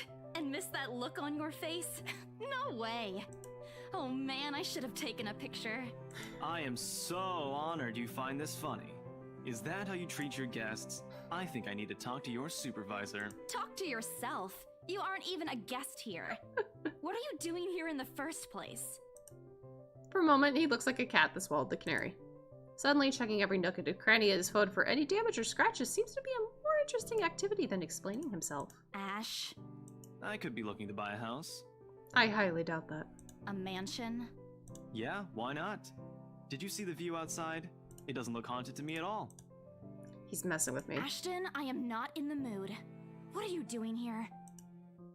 He catches a glimpse at some point behind me. The parlor? Curious, I follow his gaze, but before I can figure out what's caught his attention, he places a hand on my shoulder and turns me back to face him. I just finished working on something, so I dropped by. I still don't see how his work has anything to do with why he's here. At my confused look, he drops the hand resting on my arm like he's touched something particularly hot and casually rubs the back of his neck. And I said I'll see if I can pick you up. Turns out I can. Free time and all. He has a crush on us. Ba-ba-da-ba-ba-ba-ba-ba. I'm very happy about that. Ba-ba-da-ba-ba-ba-da-ba. So here I am. Figured you'd still be busy, and so I roamed around for a while. You just enter a random houses while they're having open houses and just fucking wander? Oh, you should have mentioned that sooner. I was about to throw you out. Throw me? Hey, I was given a pamphlet. I think that makes me a legitimate client. I was... my pamphlet! But my pamphlet! We have mandatory sign-in sheets for clients, Ash. I didn't see your name on it. And you can't just roam around because it says open house. Exactly! Normal people actually follow an etiquette here. Ugh. Right, okay. I think I'll just go ahead and... No, wait. I wasn't really going to throw you out. Rose said... Never mind. I was just about to leave anyway. Wait, what? Now? Yes, good timing. Something must have shown in my face because he pauses and gives me a long, hard stare. Brain, please. Sometimes I forget how easy reading people is for Ash, given how he often looks as if everything around him is a chore. I avoid his eyes, hoping he'll drop the subject and won't ask any more questions. The last thing I wanted is to tell him what happened, especially the part about the letter. In fact, he's the last person on Earth I'll ever think about telling it to if I can help it. Sure, he's a dependable guy. God knows how many times he's helped me, even without me asking for it. But stuff like ghosts and the supernatural? He'll never believe it, even if he hears it from a friend. Except maybe if it's Becca. On a good day, the most harmless thing he'll do is give you an explanation why those things have no chance of ever being real. At worst, he's insufferable. He'll poke fun at you at every single chance he'll get. Ashhole. What did I ever do to him? He never did that to Becca or Zach. I can already imagine how things will go down the minute. Just been a word of what I said. Oh, we're just moving on. Nope, over my dead body. Before it catches his attention, I shove the letter deep into my bag. What's wrong? Nothing. Let's just go. Doesn't look like a nothing to me. Yeah, well, we can talk about it when we're not in the middle of my clients. We still have Zach's movie tonight, remember? It's still early. And didn't you say your shift will end around 5 or 6? What about... Hey, Isabella, wait up! Yeah, we're leaving. Come follow me. We can talk where there's not people. A rush of air greets me as soon as the main door opens. Not the usual autumn draft, but it's still a welcome change from the stifling atmosphere inside the mansion. Ash's footsteps are quick behind me, the soles of his shoes thumping hard against the polished concrete in an awkward cadence as he rushes to catch up. He calls out once, twice. The mansion still looms in the background. Whispers calling me back. Shadows beckoning. Help yourself! I don't look back. We spend the ride back to Luxburn City in a relatively quiet manner, with only the radio's disjointed hum in the background to fill the silence. Occasionally, Ash will reach out and fiddle with it until the signal settles or it's on a respectable volume, but otherwise he doesn't say anything. Neither do I. However, the furtive glances he's sending my way are signs I know there are things he's been itching to ask since we left the mansion. I keep my eyes trained on the passing scenery outside, in the small hope that my disinterest will dissuade him. Here. Okay, so the small sprites are different than the, like, big sprites. He looks handsome both ways. All of a sudden, he tosses something at me from a small compartment on his side. It hits me cleanly on the chin before I can make a move to catch it. The small package makes a soft landing on my lap instead. Sorry. Yes, continue blushing, you're adorable. The glare I send him wipes the smirk about to form cleanly off his face. He clears his throat, focusing his eyes on the road again. I swear he did that on purpose. Ignoring him, I flip the half-forgotten package on my lap. I won't say no to free food, but why are you giving away cereal bars? Those seem a little childish. I always have one on my person, and you look like you're about to pass out back there. I mean, yes. Have you eaten lunch yet? No. I don't even get a chance to deny it because right on cue, my stomach rumbles loudly and an empty, gnawing feeling in my belly becomes noticeable. No surprise there, I did skip breakfast and lunch so I could catch Becca while she was on break. I was hoping to get a small meal after, but I guess with everything going on, I just forgot till Ash mentioned it. It's not like the hollow feeling's new to me, though. If anything, it's just one of the things I've gotten used to ignoring over the years growing up. Thanks, then I tear open the package and start nibbling on the edge of the bar. Apart from an acknowledging nod, Ash doesn't say anything after that small exchange. For that, I'm thankful. After getting an earful from both Becca and Rose, it's nice to be able to just sit down with someone who's not going to nag at you. How'd the open house go? You know. Good. Fell down some stairs. Saw a ghost. Dealt with some insufferable pricks. The usual. The usual. We got a bigger crowd than normal because of the property's fame, but really no different from the typical open house. On second thought, it actually looks like a fancy party more than an open house. I've never felt so underdressed in my life. Mm-hmm. Weren't you there? I mean, yeah, he was. I wasn't really listening. Yeah. Yeah. I should have asked someone to kick you out. No, you won't. Yeah, it Then won't. what makes you so sure? One, ever since you got assigned to this property, you've been freaking out about it. Rebecca's words, not mine. She's been complaining to me about how you talked your ears off, by the way. Two, despite your initial qualms about the place, you still took the job. Mm-hmm. Which brings us to three. It's been months since you last settled a deal, and you're short on money right now since you're back to your instant noodle diet. Shut up. How do you even know about the last one? Rebecca. Anyhow, you're hell-bent on selling the mansion. Even if someone you know personally is in the tour group, you aren't going to just kick them out. Every single person who went on your open house is still a prospective client to you. Even me. You gonna buy the house? Can you buy the house? Can you just you can just, if you have the money, we can just seal a deal with this right now. He's not entirely wrong. Oh man, I walked right into that one, didn't I? I hate you. I really hate you right now. No, you don't. You would kiss him. Kiss, kiss. Mwah, mwah, mwah, mwah. Kiss, kiss, kiss, kiss. That's at least what I want to do. His answer is a small laugh, the kind that screams, I'm right, I told you so. I hate it when he does that. I'll have you know that there's already someone who's extremely interested in this property. And she's also completely insufferable and... So even if you expressed any sort of interest in it, I don't think they'd be willing to let you have it. Too bad. They literally want to bring a legal team to buy a fucking house! Provided I didn't botch it with the rights. Why of all times did I have to screw up like that in front of an important customer, no less? I owe Rose a big apology. I hope she likes free donuts. You don't seem too happy about it. I am happy. Doesn't this look like a happy face to you? No, it does not. Really? And here I was thinking you found another one stuffed in the sofa. Why are people talking about me finding dead bodies? Or is it the wardrobe this time? He meant that as a joke, but how close it is to the truth made my blood run cold and my own heart beat a heavy weight in my chest. All at once, the letter in my bag feels a whole lot heavier, burdened by my own guilt and apprehension. Yeah, well, things happened. Stuff the right couple might not be pleased about. No need to make a fuss about it. It's normal in the business. You made them angry? Not angry, just stuff happened. Way to be vague. Like? Yeah, like? Things. Things? Did they do anything? Your clients, the rights, was it? I can't answer that. At least not without revealing everything that took place in the attic. You could just You change keep asking me about my work, yet you haven't said a single word about yours. Yeah!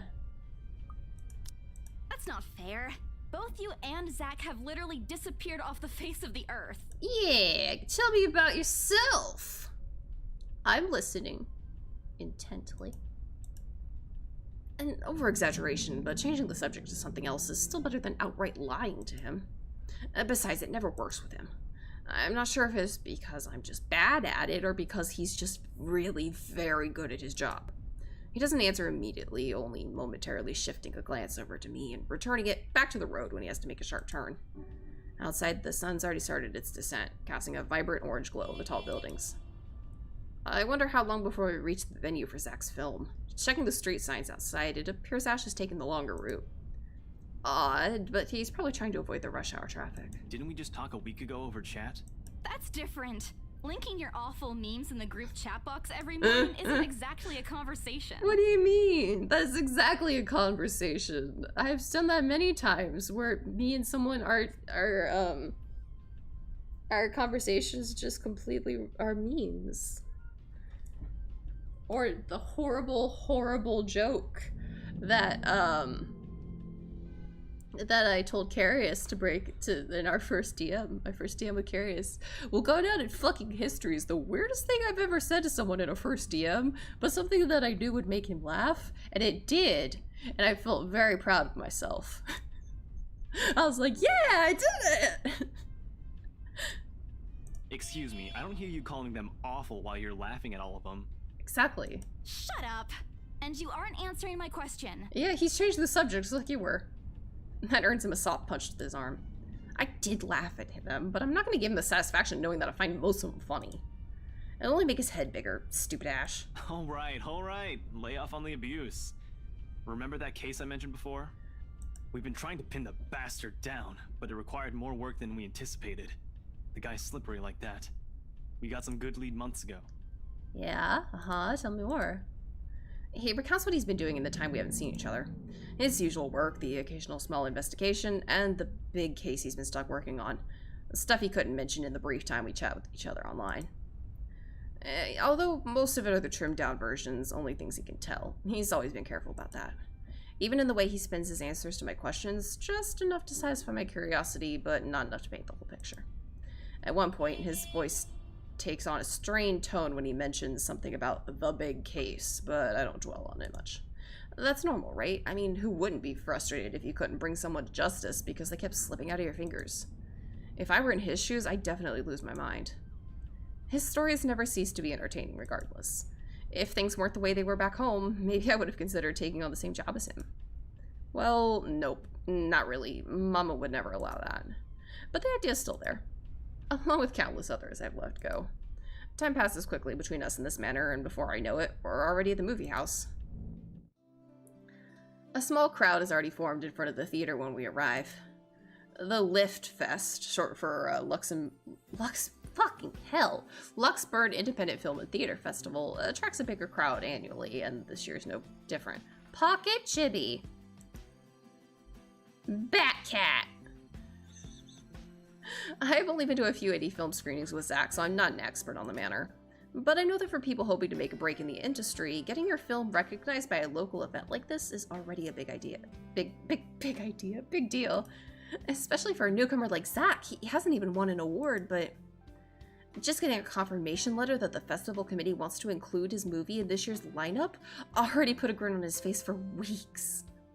Speaking of the guy, He's impossible to miss. At 6 feet, he appears to loom over most of the moviegoers, and with his large build and heavy voice, there's no surprise when people give him a wide berth as they pass by. It's often easy to mistake him for someone intimidating at first glance. I did, back when I didn't know any better. Ash did too, I heard, once early in their friendship. Oh, there's Zach! Zach! Hey, you guys! Long time no see! Hey! Zach's face lights up with a smile of his own. He moves towards us with careful steps, taking a significant effort to make himself smaller so as not to bump or accidentally hit anybody. Typical Zach. As he nears, Ash casually raises his hand in greeting and— Sup, Z-Man? My main man! What's crack-a-lackin', my homie? He's such a fucking dork. Okay, that just made me love him more. I love this character. The awkwardness that descends within the immediate vicinity of our small group is palpable enough. Somewhere to our left, a girl giggles, and only then do I become aware of my mouth hanging open. I'm almost amazed how Ash can say that out loud with a straight face. Almost. Considering his track record, I should be used to it by now. Zach seems to be. Yo, stop trying to act black, Ashton. And you're the only one who calls me Z-Man. Wow, I wasn't expecting that.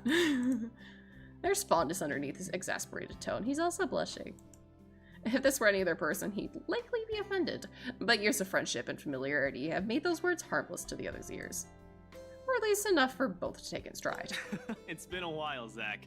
I hope you didn't get into trouble again. Not much to get into trouble lately without you, I'm afraid. I'll let you know if something comes up, though. Oh, whoa. Nah, I ended up with chicken down stuck on me last time I agreed. I'd really love at least this year to pass without some sort of accident happening again. Oh? Hey, I take offense to that. It wasn't that bad. It sounds like it was. You really have no idea. Sounds like it was very bad. A beat passes. And then Zach laughs. Hey, I'm kidding. You know you can always count on me. It's a story only the two of them are privy to. Every now and then, Ash will enlist Zach's help on something. Becca and I never really found out what the real deal is with those adventures, as Ash calls it, and both aren't willing to tell due to some unspoken agreement. She insists that if it's Ash, it's likely not something illegal or life-threatening. I tend to believe her on that. Sometimes. Ah, well, boys will be boys, I guess. I hate that fucking saying! Okay, bro, sorry. I give Zach a small wave from behind Ash when his attention eventually returns to me. Bella! Huh? Rebecca's not with you. Is she still sick? A bit. But she's up and went to work this morning. You know she doesn't listen to anyone that's not Ash. Yes, she does. Oh. No, she doesn't. You're literally the only person she'll listen to when she's feeling stubborn. And it's true. They've known each other far longer than any of us in the group, childhood friends and all. But don't worry, Zach. She's probably on her way here now. She promised she wouldn't miss your movie. Isabella! Oh, thank goodness! That would be Rebecca. Speak of the devil. Without warning, a hand grabs me by the shoulder and turns me around. Becca, you're just in time. Yeah. I had to lean back a little with the way her face is almost invading my personal space, but she places her hand on either side of my head to keep me still. She stares at me intently, concern filling her eyes. Oh no, Rose told her that we fucking fell down the steps. Becca, you're squishing my face. How are you? Are you alright? Why wouldn't I be? Rose called me earlier. Those 4 words tell me all I need to know. Since I don't have my family living close by and the only other relative I have here works on the far side of the country, I gave my company Becca's contact number in case of emergency. I should have known Rose would call her. I push Becca's hands away from my face. Although she lets go, her eyebrows remain drawn together. Oh, no, everything's good. Rose covered for me at work today. That's not what I'm talking about. How's your head? Besides me, Ash snickers. Shut the fuck up, Ash. I fight back the urge to elbow him in place of trying to avoid Becca's hand as she tries to reach out for said area. I do my best to dodge her, all at once moving to hide behind Zach. Sorry for using you as a human shield, Zach. Oh, it's nothing. I just slipped off a few steps on my way down. I blacked out for a few seconds and had a minor bump, but it's just that. You blacked out? It's not something to brush off. Come on, at least let me check it. It's extremely minor. You wouldn't even know it's there. Isabella, this isn't a laughing matter. She did look pale when I saw her. Shut up! Wow. Thanks a lot, Ashton, you traitor. I'll get you back for this. Just you wait. What? I'm just saying it as it is. If you mentioned this earlier, we wouldn't be having this conversation right now. I'm sorry. Saw her? Yeah, they arrived together. Bella looked fine to me then. I don't know. Something crosses Becca's face, but it's gone before I can figure out what it is. Oh, that's good. At least you didn't have to travel alone, right? At least. Good. Uh-oh. Becca has a crush on Ashton, and Ashton possibly has a crush on us. Why are we in a fucking circle? See? I'm okay. I wouldn't be here if I wasn't. And I don't want to miss Zach's film. We can always watch it some other time. Sorry, Zachary. No, it's good. But you guys should really keep it down. We're starting to attract some attention. It's the premiere. The premiere's different. Right, Zach? I shoot him a pleading look. Zach's a sensible guy. He'll understand. Please understand. Not really. But Rebecca has a point. In the end, I think it's your call. Yes, thank you. Oh, for heaven's sake. I'm an adult. I can make my own decisions. Please, Becca. I really don't want to miss it. You're not missing it. We're just moving it on a different day so we can have a... Look, you guys. Ash's loud sigh unexpectedly cuts through the conversation. He's pinching the bridge of his nose as he speaks, something he usually does when he's getting impatient. If she says she's okay, then there's nothing we can do about it. It's not like we can stop her either. Thank you! Besides, she's still acting like the same old Isabella to me, if she can still run around like that. Why are you taking her side? Oh my god, please. I'm not. But if she wants to watch Zach's movie with us, I'm not going to stop her. She's probably the one looking forward to it the most. Ash, that's... You, of all people, should know... Tell you what, if I notice something amiss with her, I'll take her to the nearest hospital myself. Is that good enough for you? I already know the answer before Becca voices it out. When at last she releases a deep breath and nods, albeit with great reluctance, I immediately tackle her into a hug. Thanks, Becca. It's always been you with him, isn't it? Uh-huh. Did you say something?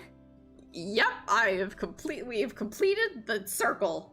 It's not a circle because we don't have a crush on Becca, but it's Becca has a crush on Ashton, and Ashton has a crush on us. And we think Ashton is an asshole, but one of those lovable assholes. Me? Nothing. Don't mind me. If you say so. Okay, guys, showtime's close, so I think I'm gonna get us some snacks. My treat. And then let's head inside. Yay, snacks! Anyone here has a smaller bill? I think I do. Hold on. I pull myself out from Becca to get my wallet from my bag and drop the paper. What's this? It's already in Ash's hands before I could even react. Behind him, Becca and Zach are both giving the piece of paper an intriguing look. No! Give it back! It's just a paper. I don't care! Give it! Looks ancient, too. Why do you keep this around? I try to reach for it, but he holds the paper way above his head. I've never been particularly sensitive about my own height, but right now, I really wish I had that advantage on him. Can we get any other sort of profiles? Okay, no, we don't get any sort of profiles. Don't open it! What's the big deal? It's not like it's a love letter. I don't see any reason to... Yep, it's a death letter! Surprise! Hold on a second. This is, isn't it? Even if it is, it's not for you. Okay, now I'm curious. I'm telling you it's nothing like that. The rest of my words are lost when he unfolds the paper. I can't breathe. My heart feels stuck in my throat, pounding, threatening to burst out. Vaguely, I know how my hands are trembling at my sides. Clasping them together doesn't do any good. They're still shaking, but I hang on to them regardless. The awful, sick weight that has taken its core in my stomach back in the open house returns full force. How do I fix this? How do I fix this? How do I fix this? Someone, please. Today is turning out to be a horrible nightmare. Send this to 5 people or else. Well, that's interesting. Guys, I think we should listen to Bella first. Aren't you a few days early for Halloween? Ash waves the paper in front of me, giving me a fleeting glimpse of its contents. I don't need to see it. I don't want to see it. The letters, the words, every stroke written in blood is already embodied in my mind. Embodied? Embedded in my mind. Maybe I should have just thrown it away when I had the chance. That way... It's not a prank. It makes all of them stop. Even I'm surprised by how steady my voice is. It certainly isn't right now. What did you say? Yes, open your eyes, buddy. This isn't a prank! I saw something! Hold on. Are we still talking about this paper? Or is it about the urban legend again? Both. I know it sounds ridiculous. You're saying this is a primitive version of a chain letter, and now that we've seen it, we're now cursed. Oh! Yes. Yes, that is exactly what I'm saying. You've got to be kidding me. See? This is why I didn't want to tell you guys. Isabella, aren't you taking this a bit? It's not a joke! Will you guys listen to me first? I saw something in the house earlier. It stood right in front of me. If I hadn't gotten away, that thing might have... Right. And in broad daylight, Isabella. Even someone gullible would find the logic in that screwed up. Don't be rude. There's also no way in hell that this supernatural shit is true. But it's real! What do you think I saw? A hallucination? A delusion? Didn't you say you fell down some stairs? It happened after, when I was trying to get away. I almost got stuck in the same room with that thing. Oh, we're all in danger. I thought you were my friends. Why don't you believe me? We are, and you know that. But this thing and that thing has got nothing to do with the other. When Rose called earlier, I thought she's just exaggerating. Don't bother. Oh. Without another word, I snatched the letter out of Ash's hands and stuffed it back in my bag with more force than necessary. I'm tired. I got cursed, saw a ghost, probably lost a sale, got kicked out of the open house I'm supposed to be hosting. My own friends won't believe me, and all of them think I'm crazy. To top it all off, there's a dull ache at the back of my head, begging for a little attention I can't afford to give it right now. Honestly, there's only so much a single person can take within a single day. I just want to go home, curl up in my bed, and never think about today. Before I can take a single step away from the group. Guys! Zach rarely ever raises his voice, even when there's a point he wants to drive home. And hearing him take that tone completely throws me off. Even Nash and Becca. Whatever harsh words yet to come out of the argument immediately die on our tongues. Why don't we all calm down first? I'm sure Isabella has her reasons too. No need to be hard on her. Zach, you are the voice of reason, and I love you. I would give you a nice big hug. You look very nice to hug. You look very huggable.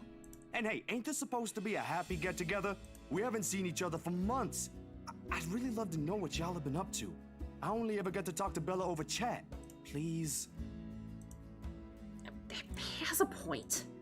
Ash, for all his attempts to look cool and distant, has also been looking forward to this. He even took the time to call this morning for a reminder. He never does that. Becca too. I'm pretty sure that's another reason why she got out of bed today.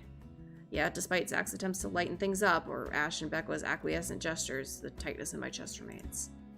I should have just kept it to myself, or at least went with the idea that it's a prank. If I did, things might not have turned the way it had. No sour mood, no bad vibes. Careless, so careless. Maybe leaving is the better decision for all of us. Alright, well, I'm saving over this. We're just gonna start saving. Yeah. Okay, I don't really care that Rebecca went down. That's fine. I don't care. I like that Zachary and Ashton went up. Any other day, I'd excuse myself and go straight home. But this is something special to Zach. Something he worked so hard to bring to life. I should know better. I might be having a bad day, but being with the few people I care about far outweighs the idea of spending the rest of my day throwing a tantrum alone in my room.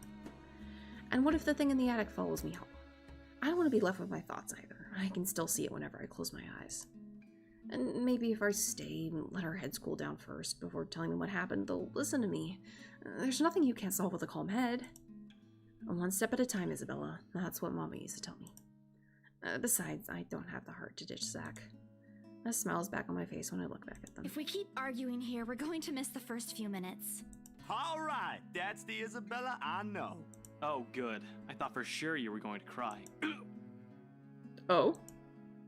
This time I really do send an elbow straight to his stomach. Stupid Ash. Being vertically challenged has its perks too. What was that for? Stop calling me a crybaby! I'm not one. Aw, don't cry. Stop it! Okay, scaredy cat then. That too. If you repeat that, I swear I'll— Let's just go. Without another word, Becca goes inside. She doesn't even stop to wait for us when I call after her. Ash and I exchange looks at that, the same question likely swimming inside our minds. Did something happen at school after I left? Is she having a bad day too? I'll try asking about it later, I guess. So, you guys go catch up with her. I'll go get us the food I promised. Food always makes everything better. I mean, it doesn't, but often it does. Oftentimes you can, things will smooth over if there's food. But you'll miss it! Didn't you say watching a movie without food ain't fun? And it ain't like I haven't seen it.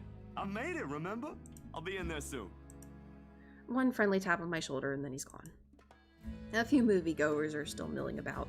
Some are still waiting in line for tickets, but otherwise most of the crowd's already inside. There's nothing much for us to do here now.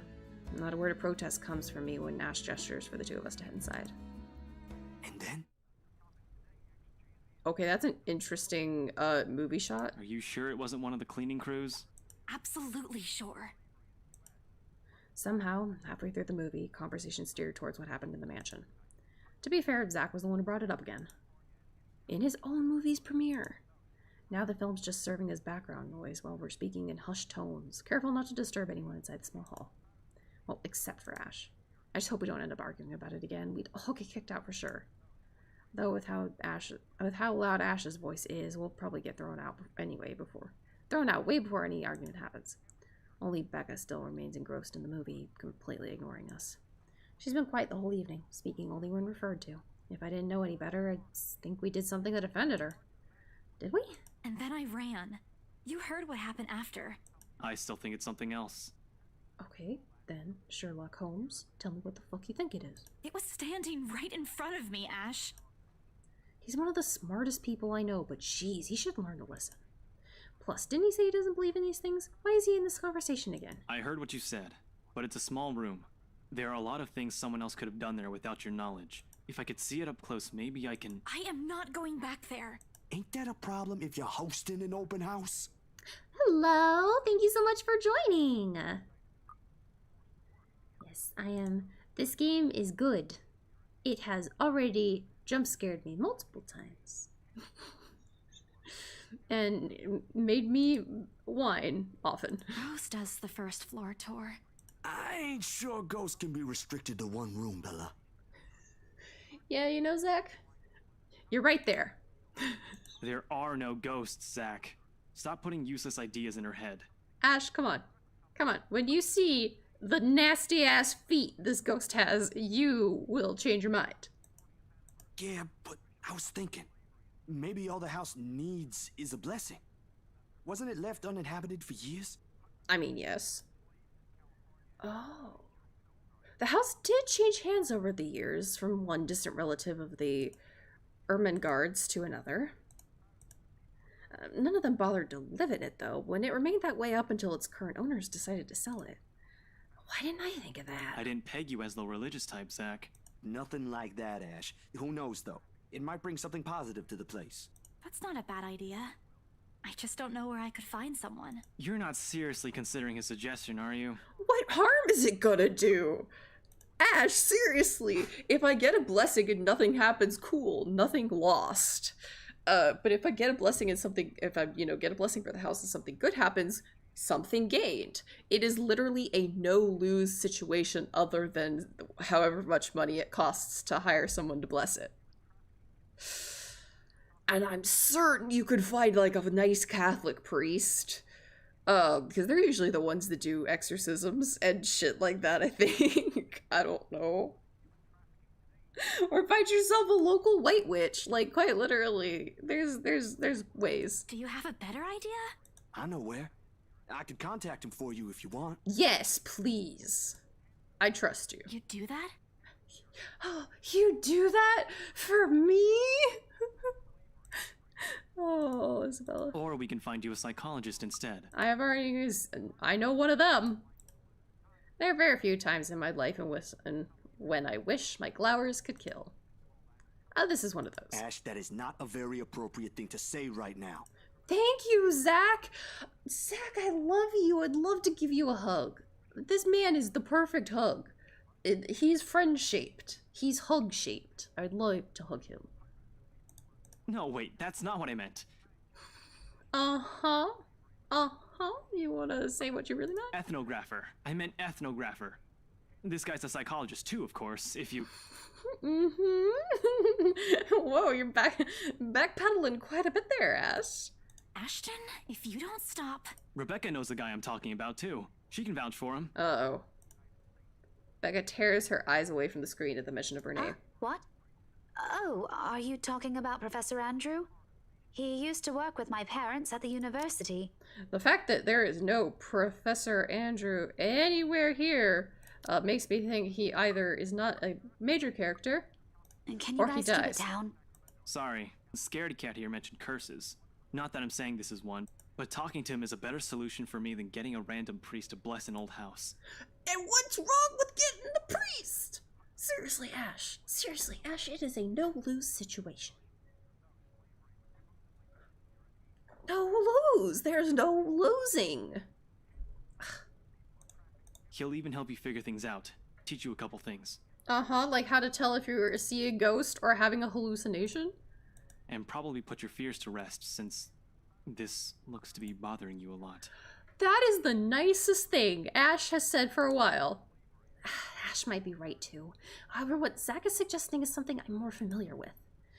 Granted, they don't believe me. They're only giving me these suggestions to put my mind at ease. But it's better than being ignored or being laughed at. I can take comfort in knowing that they're willing to hear me out. So, what do you think? It's your call. We'll go with whatever you want. I don't know. Oh, well. Well then.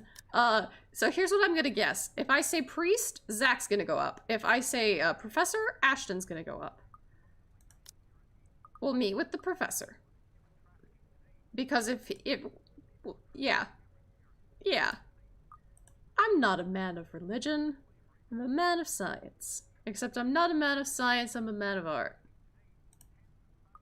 I'll think about it, but if ever, I'd like to give talking to Andrew a try. Yes, yes. Is that okay?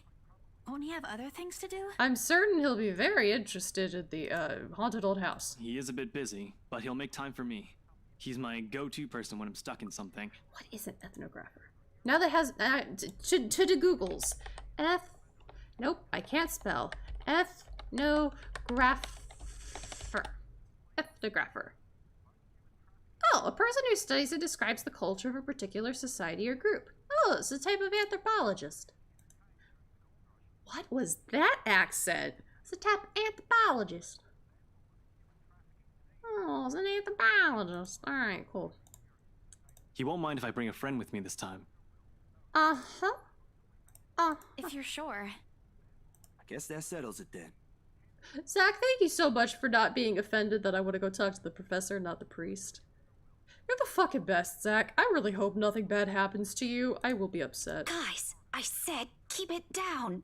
You keep insisting that we still watch it, yet you're not even paying attention yourselves. Sometimes you just need to change the scenery to have a good conversation. Come on, Becca, get your panties out of your ass. It ain't a big deal, Rebecca. I'm the one who broached the subject in the first place. It's still your film, Zachary.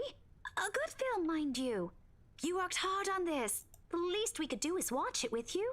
And that's what you're all doing. I really appreciate all of you making time for this. Exactly. Sorry, Becca. We'll stop now. I throw her an apologetic look, even if Ash is the only one she should be reprimanding, but her attention's already back on the screen. She's ignoring us again. When Becca's acting this way, there's a big chance something's nagging at her. We really need to talk. We all fall into a comfortable silence after. The kind only you can share with people. The kind you can only share with people you're most at ease with. I'm just fucking changing grammar on the fly. Oh crap, what was it? brief story time. It's Prince story time. Are you ready? It's gonna be a short story. I had a... I have to change my voice. I had a class. One of the classes that I had to take in college was it was like a sci-fi reading class, which I enjoyed very much. Even though I'm not huge on sci-fi, there's definitely parts of it where I'm just like, this is boring. But one of the things we had to read was, or no, it wasn't sci-fi. It was the weird. It was like weird books.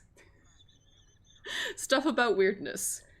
We read a few, read a few like Lovecraft stuff and other things. But like Akutagawa's Hellscreen. But oh crap.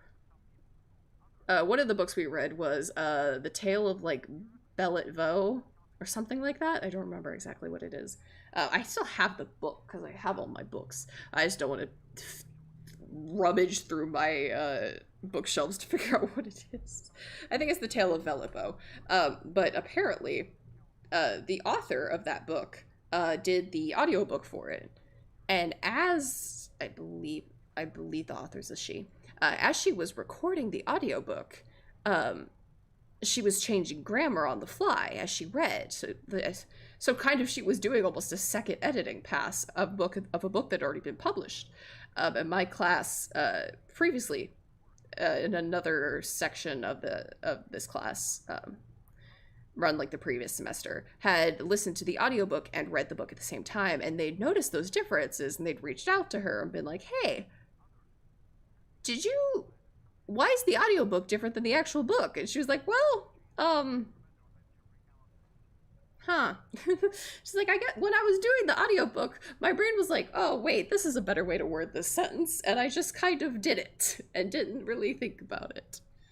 And as I go through a lot of these visual novels, and I read them, and I voice act them, and I change grammar on the fly, I really understand how she felt. Because, goodness gracious, I've done that. Let me make certain that Restream is going all right. Okie dokie. Restream is going good. That's what we like to hear. Alright. For the first time today, the letter lays forgotten in my bag, if only for a few hours. Alright.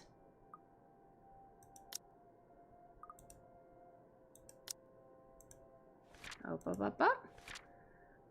Luxburn Independent Film and Theater Festival celebrated its 9th year discovering new creative talents. New creative talents in the film industry, included in the few showcases this year was Zachary Steele's Blue Jeans, Dark Times of the Black British. Isabella Santos, Ashton Frey, and Rebecca Gales were also seen amongst the crowd for its premiere. So, I'm going to save the game. Because that is all the time we have for tonight. This game definitely got me. I'm excited to see, because I know there's going to be QuickTime events, because I saw that in the options. So I'm excited. I'm excited to see what may come, but I'm also terrified about what may come, because already this game had me, like, fucking whimpering in my chair. Oh, alright, well... Yep, that's it for tonight, so we're gonna pop over to here. Ha ha ha ha. Well, you guys know the usual song and dance. If you're not already following me on Twitch or subscribed on YouTube, I would really appreciate it if you would do so. You can find me both places at Melorosia Prince. As well, if you're not following me on Twitter, I always mix those two up, Twitter and TikTok, you can follow me both places at ENVtuber. You know, I appreciate every single one of my Melrose and Yawns. You know, every single person who spends their time with me is a compliment, as I've said in previous streams. Because there's a million other VTubers out there that you could be spending your time with. So I really appreciate people coming and spending their time with me. All right. I don't have any more streams this week. I will try to post my schedule Sunday, but considering that this next week is my big work deadline, I may not be streaming. We'll see. Or maybe doing short streams. But yeah, that is all I have for today. I hope you have a wonderful meowing, afternoon, evening, whatever time it is for you. And without any further ado,